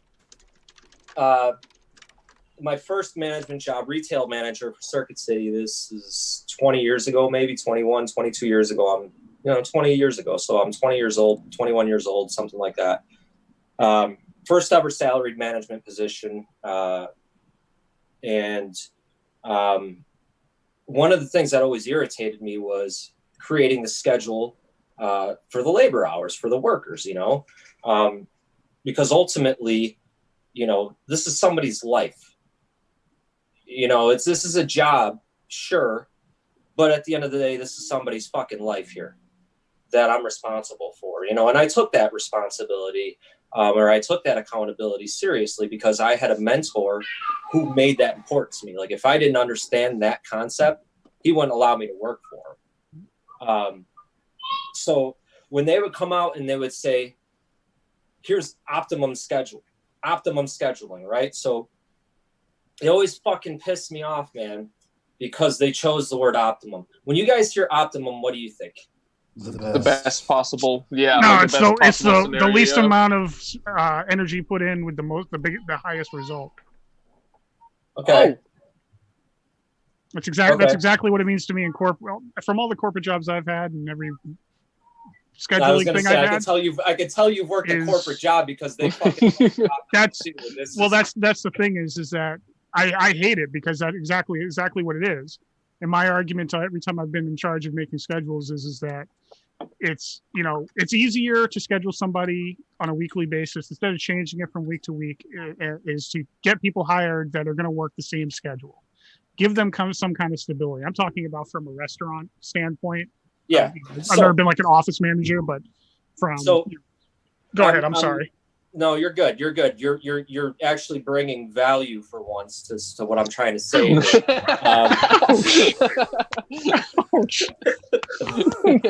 I love you, man. No, you're bringing tremendous value actually, because that's the same fucking shit that was fed to me. Yep. It's utilizing getting the best outcome, utilizing the least amount of result, right? Yep. So the dictionary definition of optimum is most conducive to a favorable outcome. Best. The same shit that Ty just said. That's the fucking definition of it, right?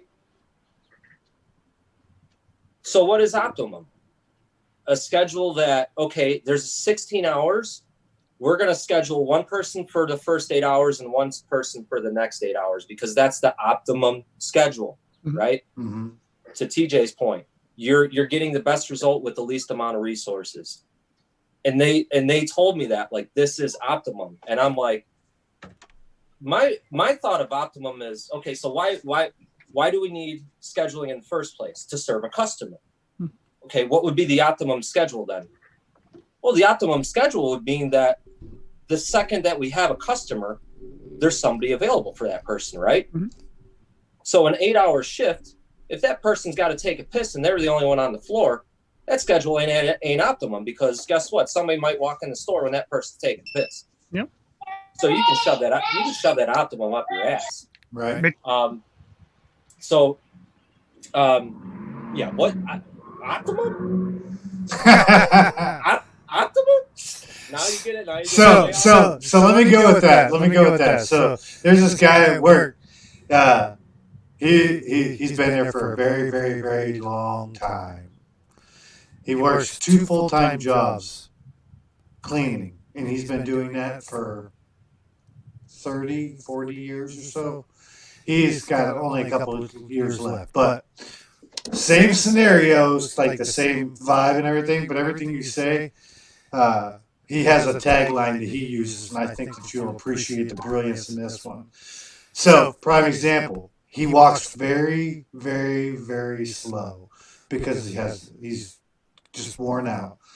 I'll be walking by him in the hallway. I'm like, yo. I won't say his name, but I'll be like, yo, name. He'd look up and he's like, what's up, my man? I'm like, what you in a hurry for? He'd be like, I ain't in no hurry. Say what?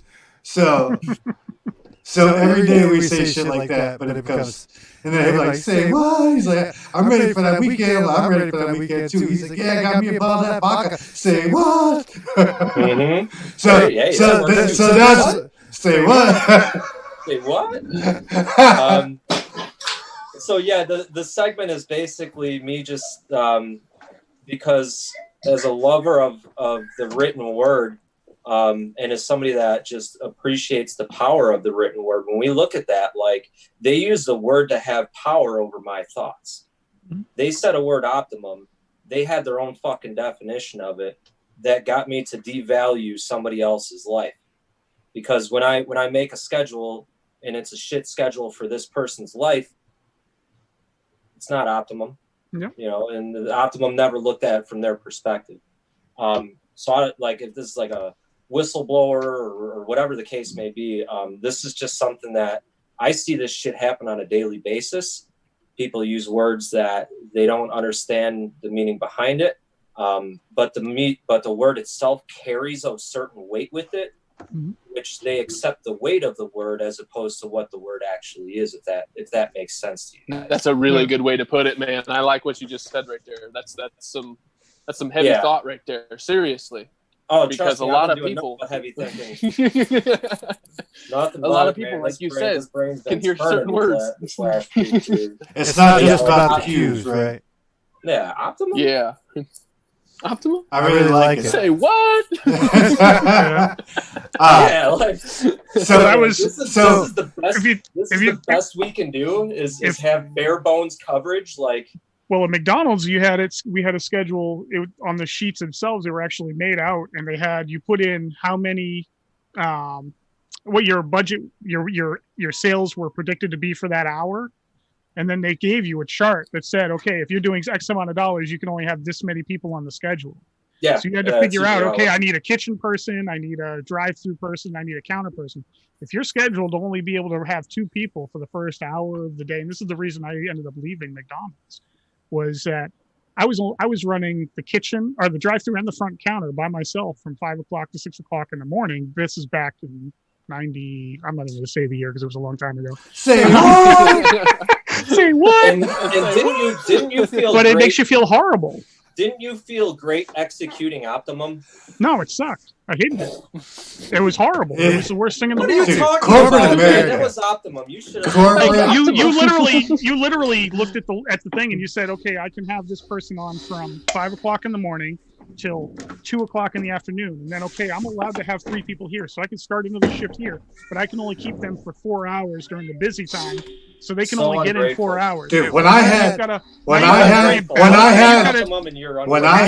apologize, you've got to try and be like a god and say, okay, well, I can only give you 4 hours because your availability is only from here to here. But if you can promise me that you can be available all day, I'll have more birthday. I mean, that's not fair.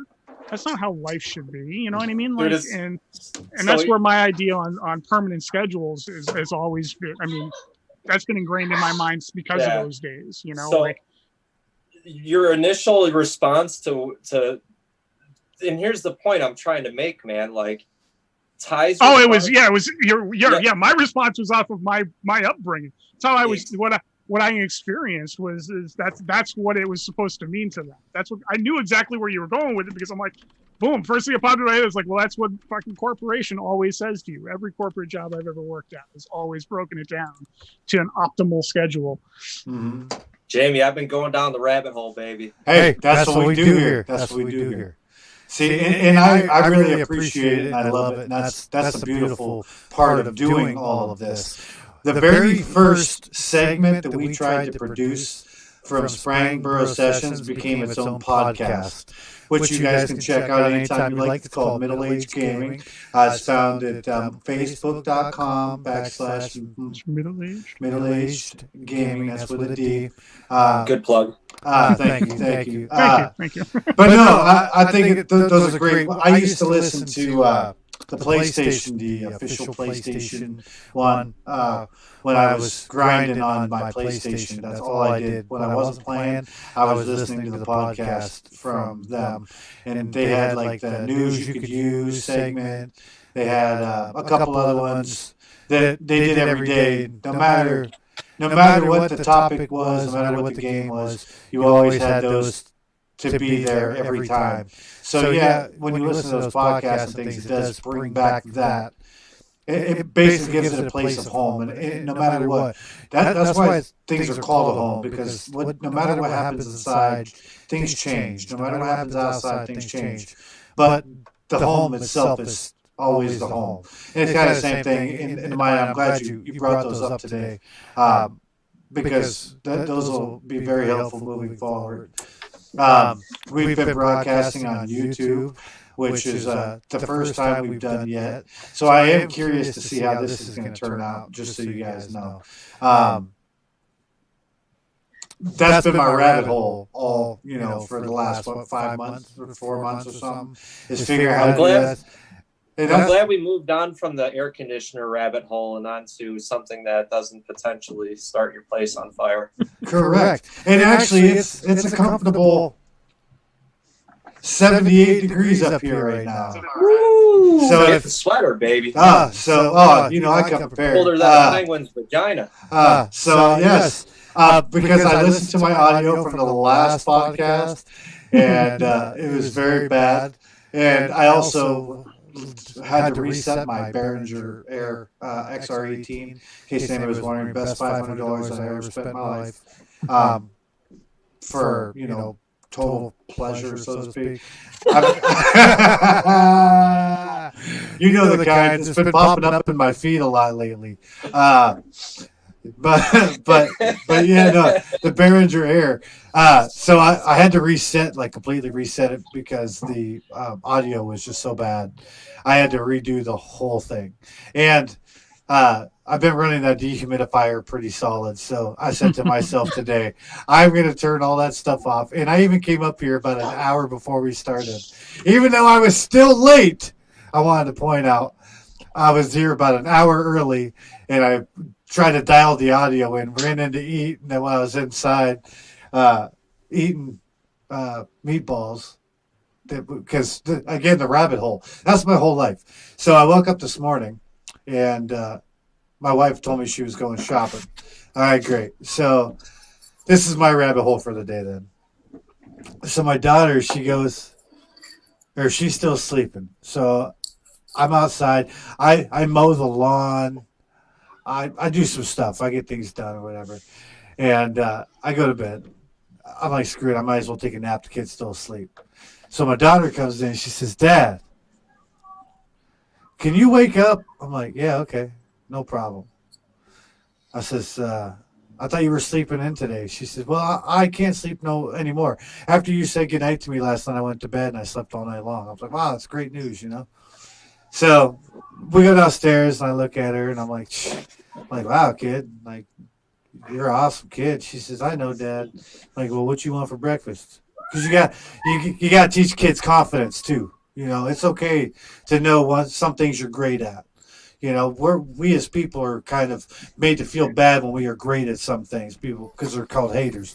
But so I've been teaching my daughter completely opposite of the way I was raised.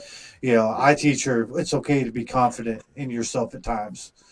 But so I tell her she's awesome, and she's, I know, Dad. I says, do you know what else is awesome? She says, you are, Dad. I says, that's correct.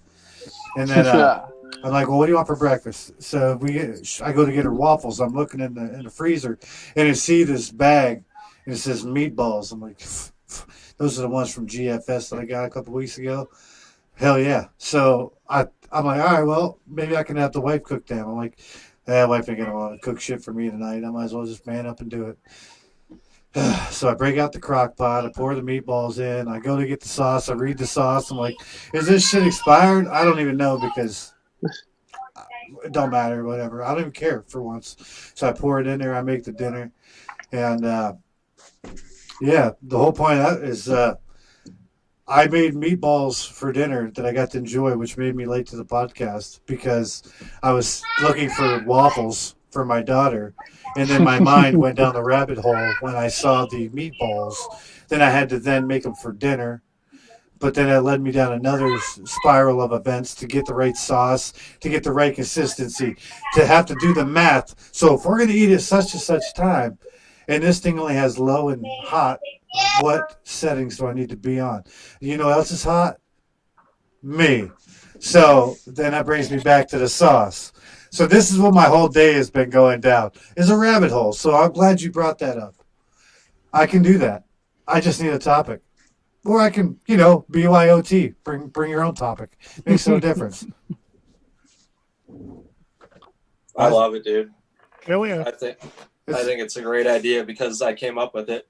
He says, he's like, I may be a little biased, but I think it's a pretty damn good idea. Hey, I got to teach you guys the new. Careful, you're going to get some tennis elbow with that patent on your back. All right, you ready? You ready? Jerry Jasper, I'm going to teach you the new move that I created this week. You ready? I call it the catapult. You see it? I'm going to pat myself on the back. I love it. I walk around like, well, that gets the old catapult. Yeah, this shit's spring loaded. Sprangboro Sessions. You gotta watch out. Don't miss with that catapult. Yeah. Backfire. So I didn't end up playing Subnautica yet, but I'm going to maybe. But I have been playing nothing. I've been playing nothing but Rocket League. And the reason why I'm going to talk about it on this podcast is because it's great. My life is about the rabbit hole. I'm glad you brought it up again because we talked about at first. I was like, man, it'd be funny if I just put down a bunch of rabbit holes. I said it's going to be a segment, dude. But I'm like, nah, people think that's dumb, Just let him and then have you bring it. I'm like, all right. Tire himself out. All right, yeah. He's just a little tornado. I do. Then I'll be sitting there huffing and puffing. I'm like, what was I talking about? I just thought of you. TJ. I just hit mile marker 44. Leave me alone. You just made me think of that scene in National Lampoon's Christmas Vacation where the dog's humping them, and Cousin Eddie's like, just let him finish. Just let him finish. Such a good movie, by the way. Me and my family watch it every Christmas as like our family tradition. We've all seen it 1,000 times. But that is one of the greatest movies of all time right there. It's just like good old Chevy Chase, family vacation, Christmas vacation. Those were feel-good movies. Oh, man. You know what else feels good? Me playing Rocket League this week. So all week while I was playing Rocket League, I was going down the rabbit hole. So when I was going down the rabbit hole while playing Rocket League, it has this is another rabbit hole. Sorry. But so the musical soundtrack, I don't normally get into music soundtracks or anything, which is funny because I'm a musician. I listen to everything and I like it all. But this stuff is like that EDM. And the first time I'd ever really heard that kind of EDM stuff, I was playing Call of Duty with my friends. And if we'd be running through this building, it's going to be, I'm going to try it out. Okay, I'm going to try it out. And I'm going to try it out. So when I got to the PlayStation, I knew I had found my home. Like, I feel like I came home because everything about the PlayStation was like I remembered it when I went back. But then I got Spotify. I had 100 people tell me, Jamie, get Spotify, and I never did. And finally, when I did, I'm like, dude, Spotify's a shit. They're like, yeah, we know. We told you that 2 years ago. But so I was listening to EDM because of us playing Call of Duty. And the Rocket League soundtrack, if you listen to it, it's great. There's a lot of really great songs on there. So I've been listening to them nonstop because that game is the only game I've ever played where when it goes into gameplay, like the actual game, the music is automatically turned off. You can turn it on, though. You can, but by default. By default, yeah. They turn that shit off by default during the game to make you focus on the damn game. That game, hands down to me, is the best game that I've played in the last. I don't even know. I'm willing to say that what formed your opinion is the fact that they get you. They do get me. Because you do that same shit, dude. You're like, dude, it's better when you just turn the music. Just turn the music off, and they're like 20. But the thing is, you'll be sitting in your garage, messing with the garage, and you're like jamming. I'm finding myself head bopping, like singing along to the song. Like, oh, absolutely. You know what I mean? Like I turn all the music off. Did you see my 20-second review or whatever I put on Facebook? You gave it. Yeah, you said an 8 out of 10.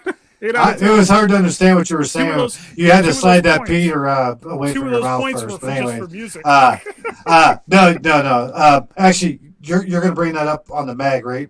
What formed that opinion? You're going to get in depth on that at all? Yeah. All right, cool. I just want to make sure because I'm really liking this game, and I'm the soundtrack. So I go yesterday for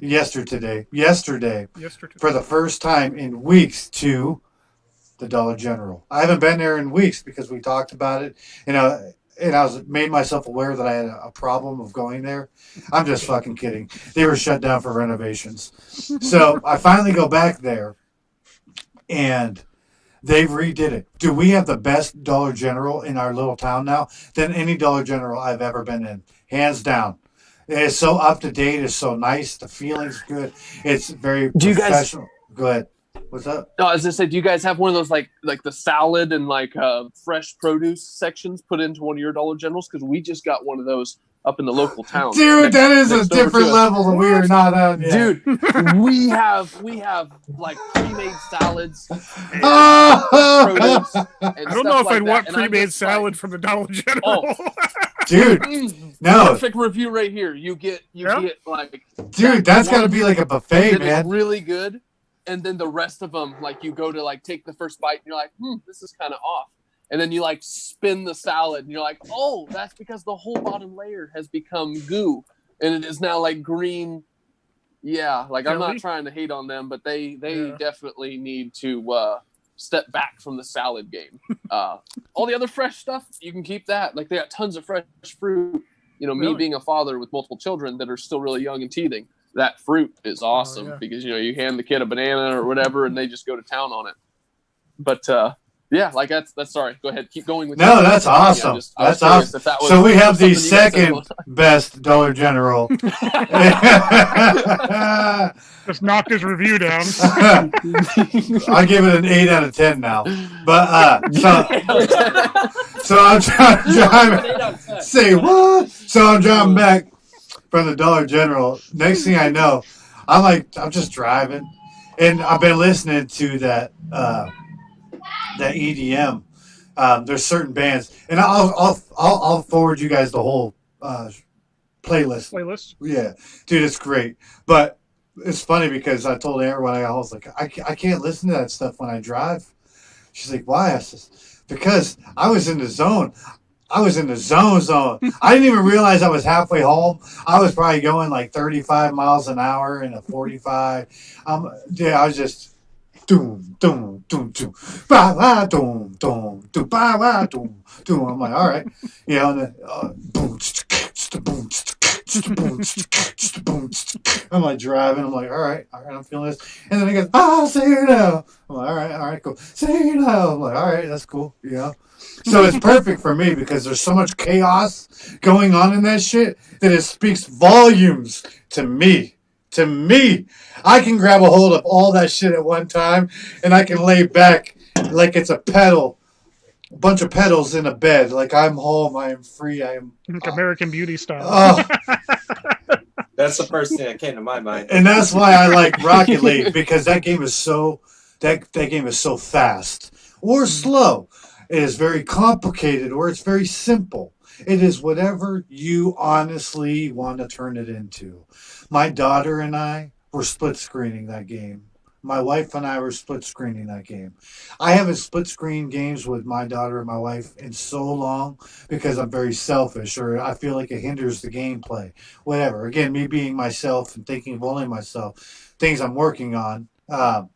My daughter, she's just riding around. She's like, I almost hit the ball, Dad. I'm like, well, keep trying, kid. You'll get it. What she's doing makes no damn bit of difference from what the other three of us are doing. We're still going to win the damn game, And I'm also, as if it needs to be even more involved, I've been playing goalie. I've been sitting back playing the goal. because goalie's awesome. Because there's so much important stuff going on up front, and it's so fast paced. And I love to do that whenever I get a chance to just go and play the game. But when I'm hanging back and playing the deep, the back nine, and I'm covering a goal, dude, I do some pretty spectacular plays that, if I was not sitting there, would have not been saved. And that's when you're like, you know what? I am kind of a pretty big badass right now. Yeah, but you already knew that. But that game, it is so much fun because of all those aspects. If you want to be a very strategic player, you can dig into it that way. If you want to just ride around and smash shit, you can do that. It's great. But the music, that's what really drives me home. And it doesn't even play during the game. But when we're sitting in the garage working on your car or any of them like TJ had brought up, it's so much fun to just sit there and jam and listen to those tunes. But don't listen to them driving down the road. That's all I used to listen to when I did accounting, man. I'd be on Excel spreadsheets for hours on end, dude. Oh gosh, how boring could that possibly be, man? And I enjoyed it. That's what got me through it, man. I would just throw the headphones on, throw that on, and just, like you said, man, just lose yourself. It's cool. Lose yourself. That is the best way to describe it. You honestly just can't help it. It's like that movie Home. I don't know if you guys have seen it. Ty might have a better chance because he's got the wee ones, but it's called Home. It's got it's from Pixar. I'll pull up a thing here since we're talking about Home. I'm trying to think. I mean, I've seen a lot of little kids movies. Like, I never thought. Is that the one with the house that floats with the balloons? No, that's up. That's up. That's awesome. World's Class. Home, that's also known movie. as Almost Home, is a 2015 American computer animated science fiction comedy film produced by DreamWorks. Let's see here. Tell me about it. An alien race known as Boov find near future Earth a suitable place to call home. Led by Captain Smek, they commence their friendly invasion of the planet, relocating the humans, whom Boom deem as simple and backwards, to other parts of the planet, while the Boov inhabit their homes in a quick and bloodless conquest. It's the guy from, he's super funny. What the hell is that? Jennifer Lopez is in it. Yeah, I never saw it. Directed by Jim this Jones. out. Oh, dude, great movie. Jim Parsons. He's the dude. It's on Disney Plus. Oh, yeah. He's the Big Bang Theory. The Big Bang Theory. Oh no, that's who that is. Okay. Yeah, they also have. Wait a minute. They also have the show off of like Little Him. What's his? Little Sheldon. Sheldon, yeah. So he's Boom, and whenever music starts playing, they all just sit there. Next thing you know, they're all doing a little arm raise thing, and they'll start getting into it, dancing. They can't help it because the music just makes them dance. And that's what that EDM was making me feel like. It was just making me, yes, they're jamming around. So it's on Disney Plus. Disney Plus, to watch yes. it. Yep. Okay. Don't be plugging Disney on our shit. Check that out. Yeah, They're not paying us.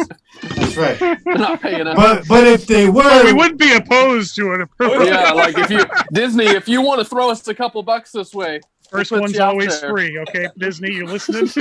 This one's on the house. The first one's always free.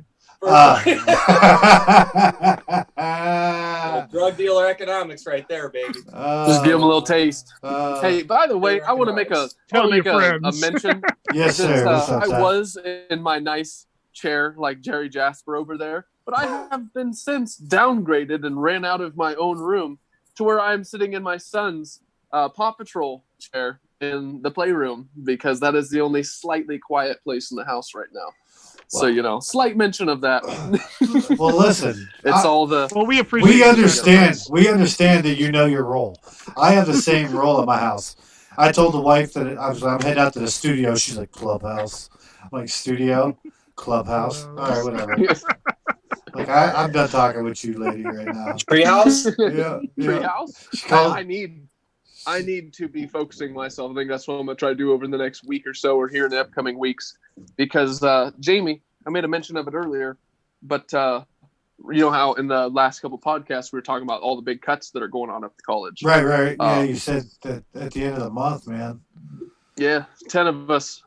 We got cut there the other day. We got to the end of the month, so there'll be some free time for a short period of time as I find get life kind of going down the right path again. But yeah, it's a lot of big changes. A lot of big changes going on right now. That's for sure. My heart is here for you and your family. If you obviously you guys will be fine. But if you need anything, we're good. I know you guys are gonna be fine. But if you do need anything, even if it's just a friend, like I can't say that I understand, but I can say that I will do my very best to understand.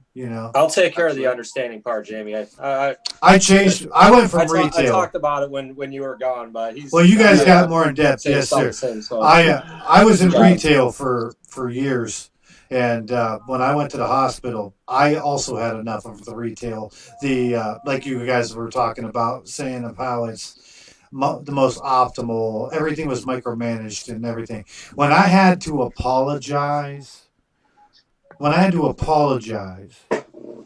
to an associate for asking them to do their job, let's rewind. I had to apologize because I asked an associate to do their job. They gave me pushback. And I said, listen, I'm not trying to be a jerk here. It's your responsibility. It's in your job title. Can you please go do it? I got in trouble. And I had to apologize for telling an adult to do their job. So that's why I was like, you know what? Fuck retail. I'm out. Jamie, you just don't get it, man. That wasn't the optimal response. I can't even say it with a straight face. Optimal? Say what?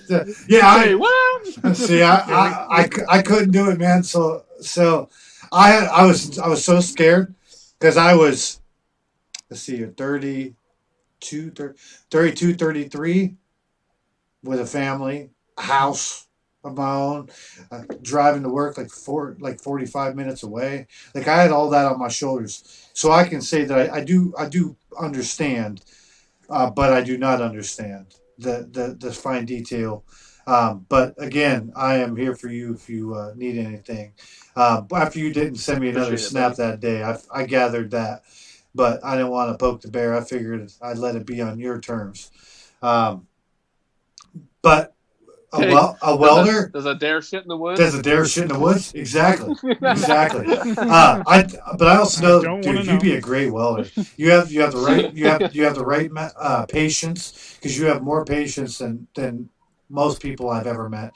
I saw that when you would play video games, and the way that you would sit with that sniper rifle in that certain spot for 3-4 minutes to get that one perfect shot.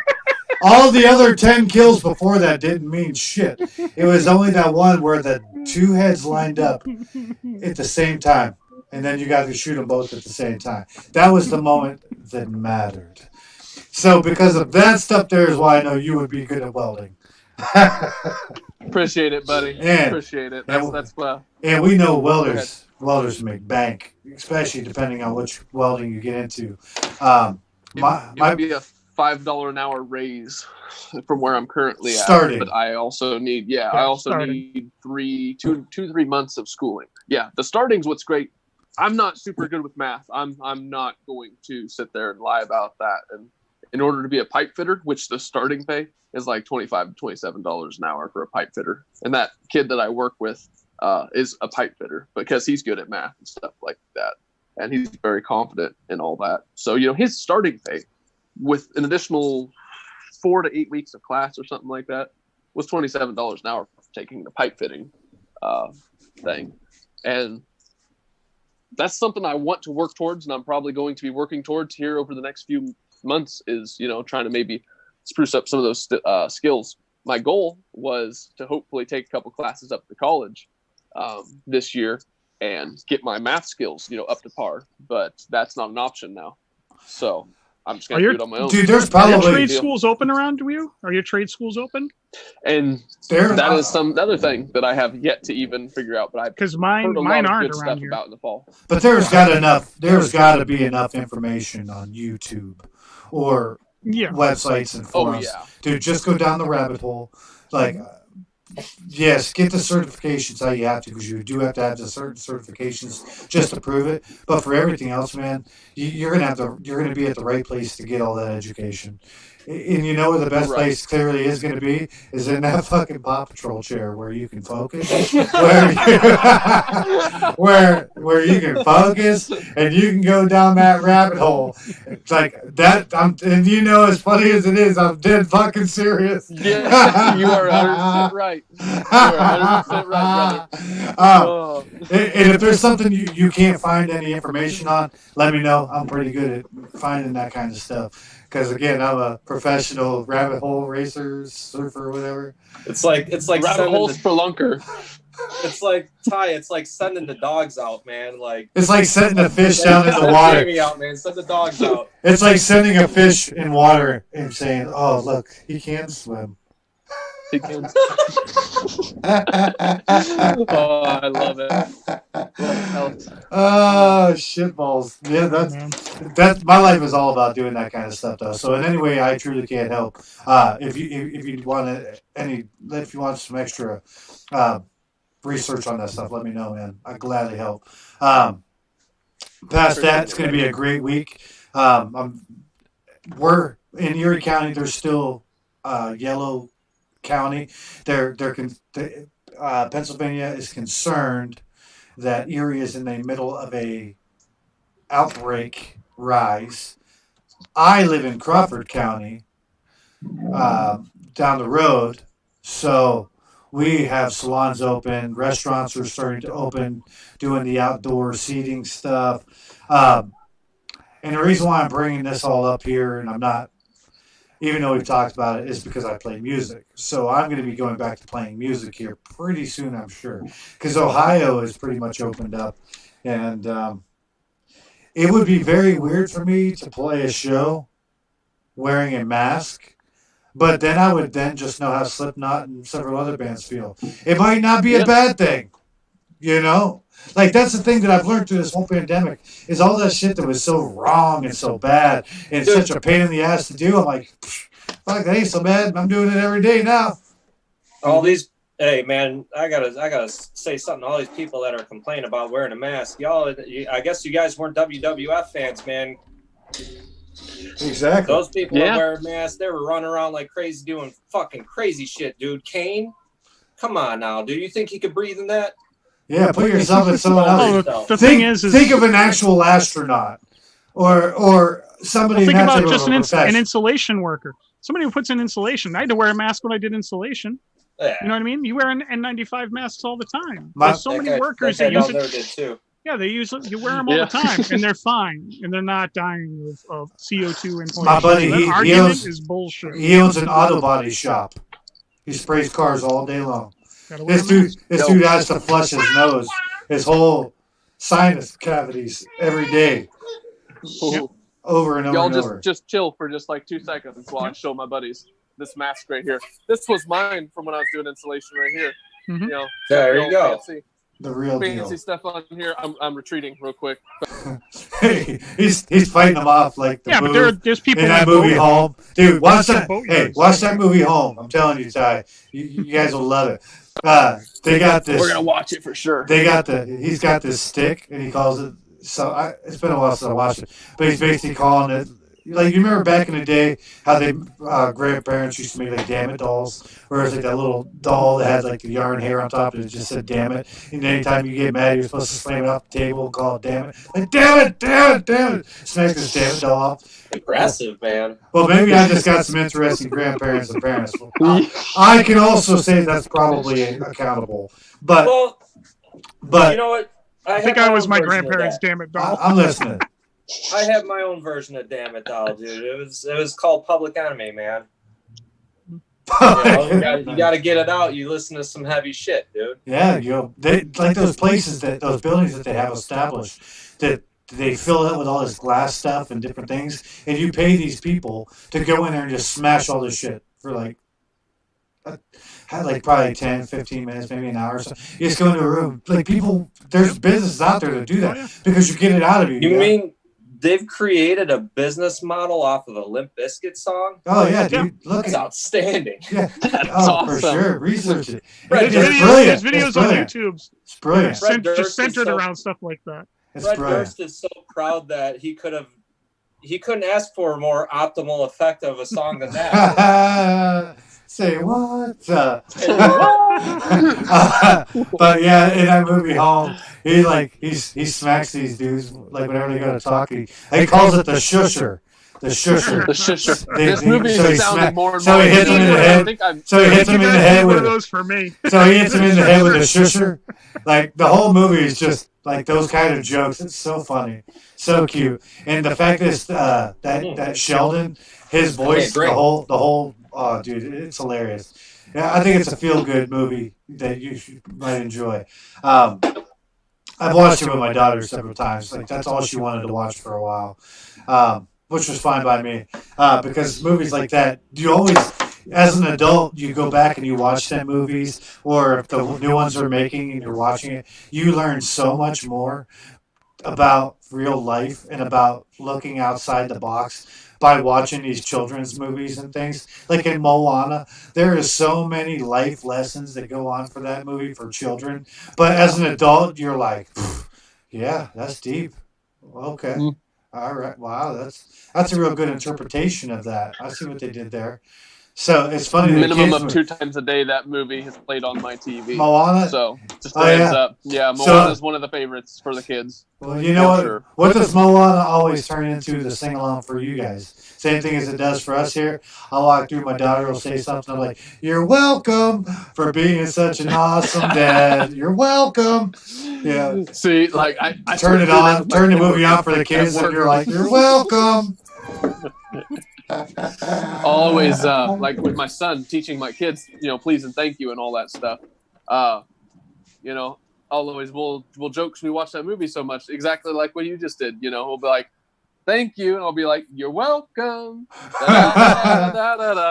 Dude, that song is so great, and the fact that it's The Rock singing that song.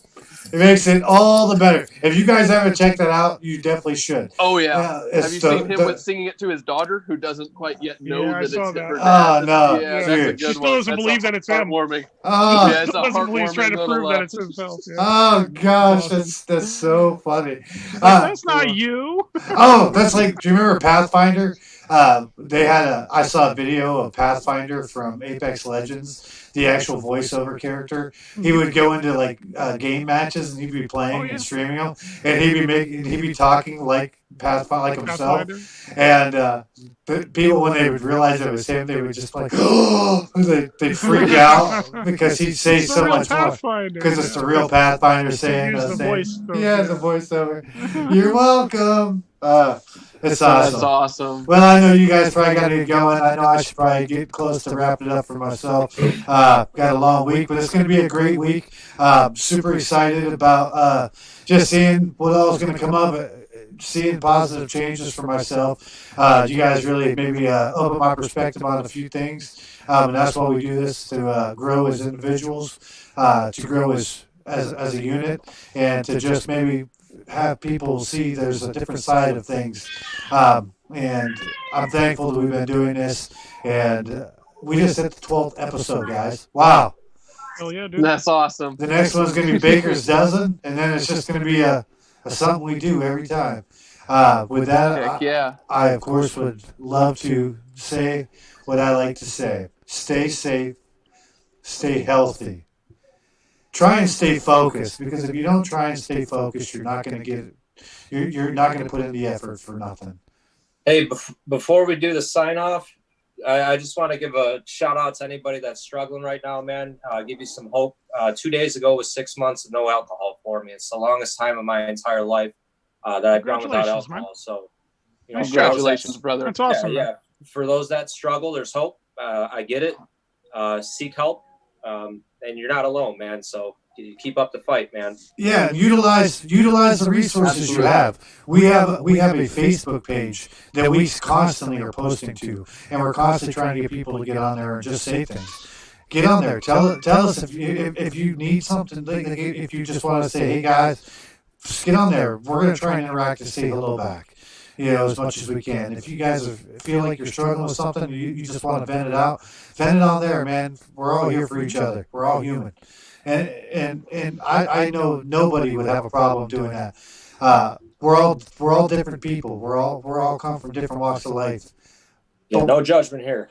But we've all have one thing in common, man. We're all alive.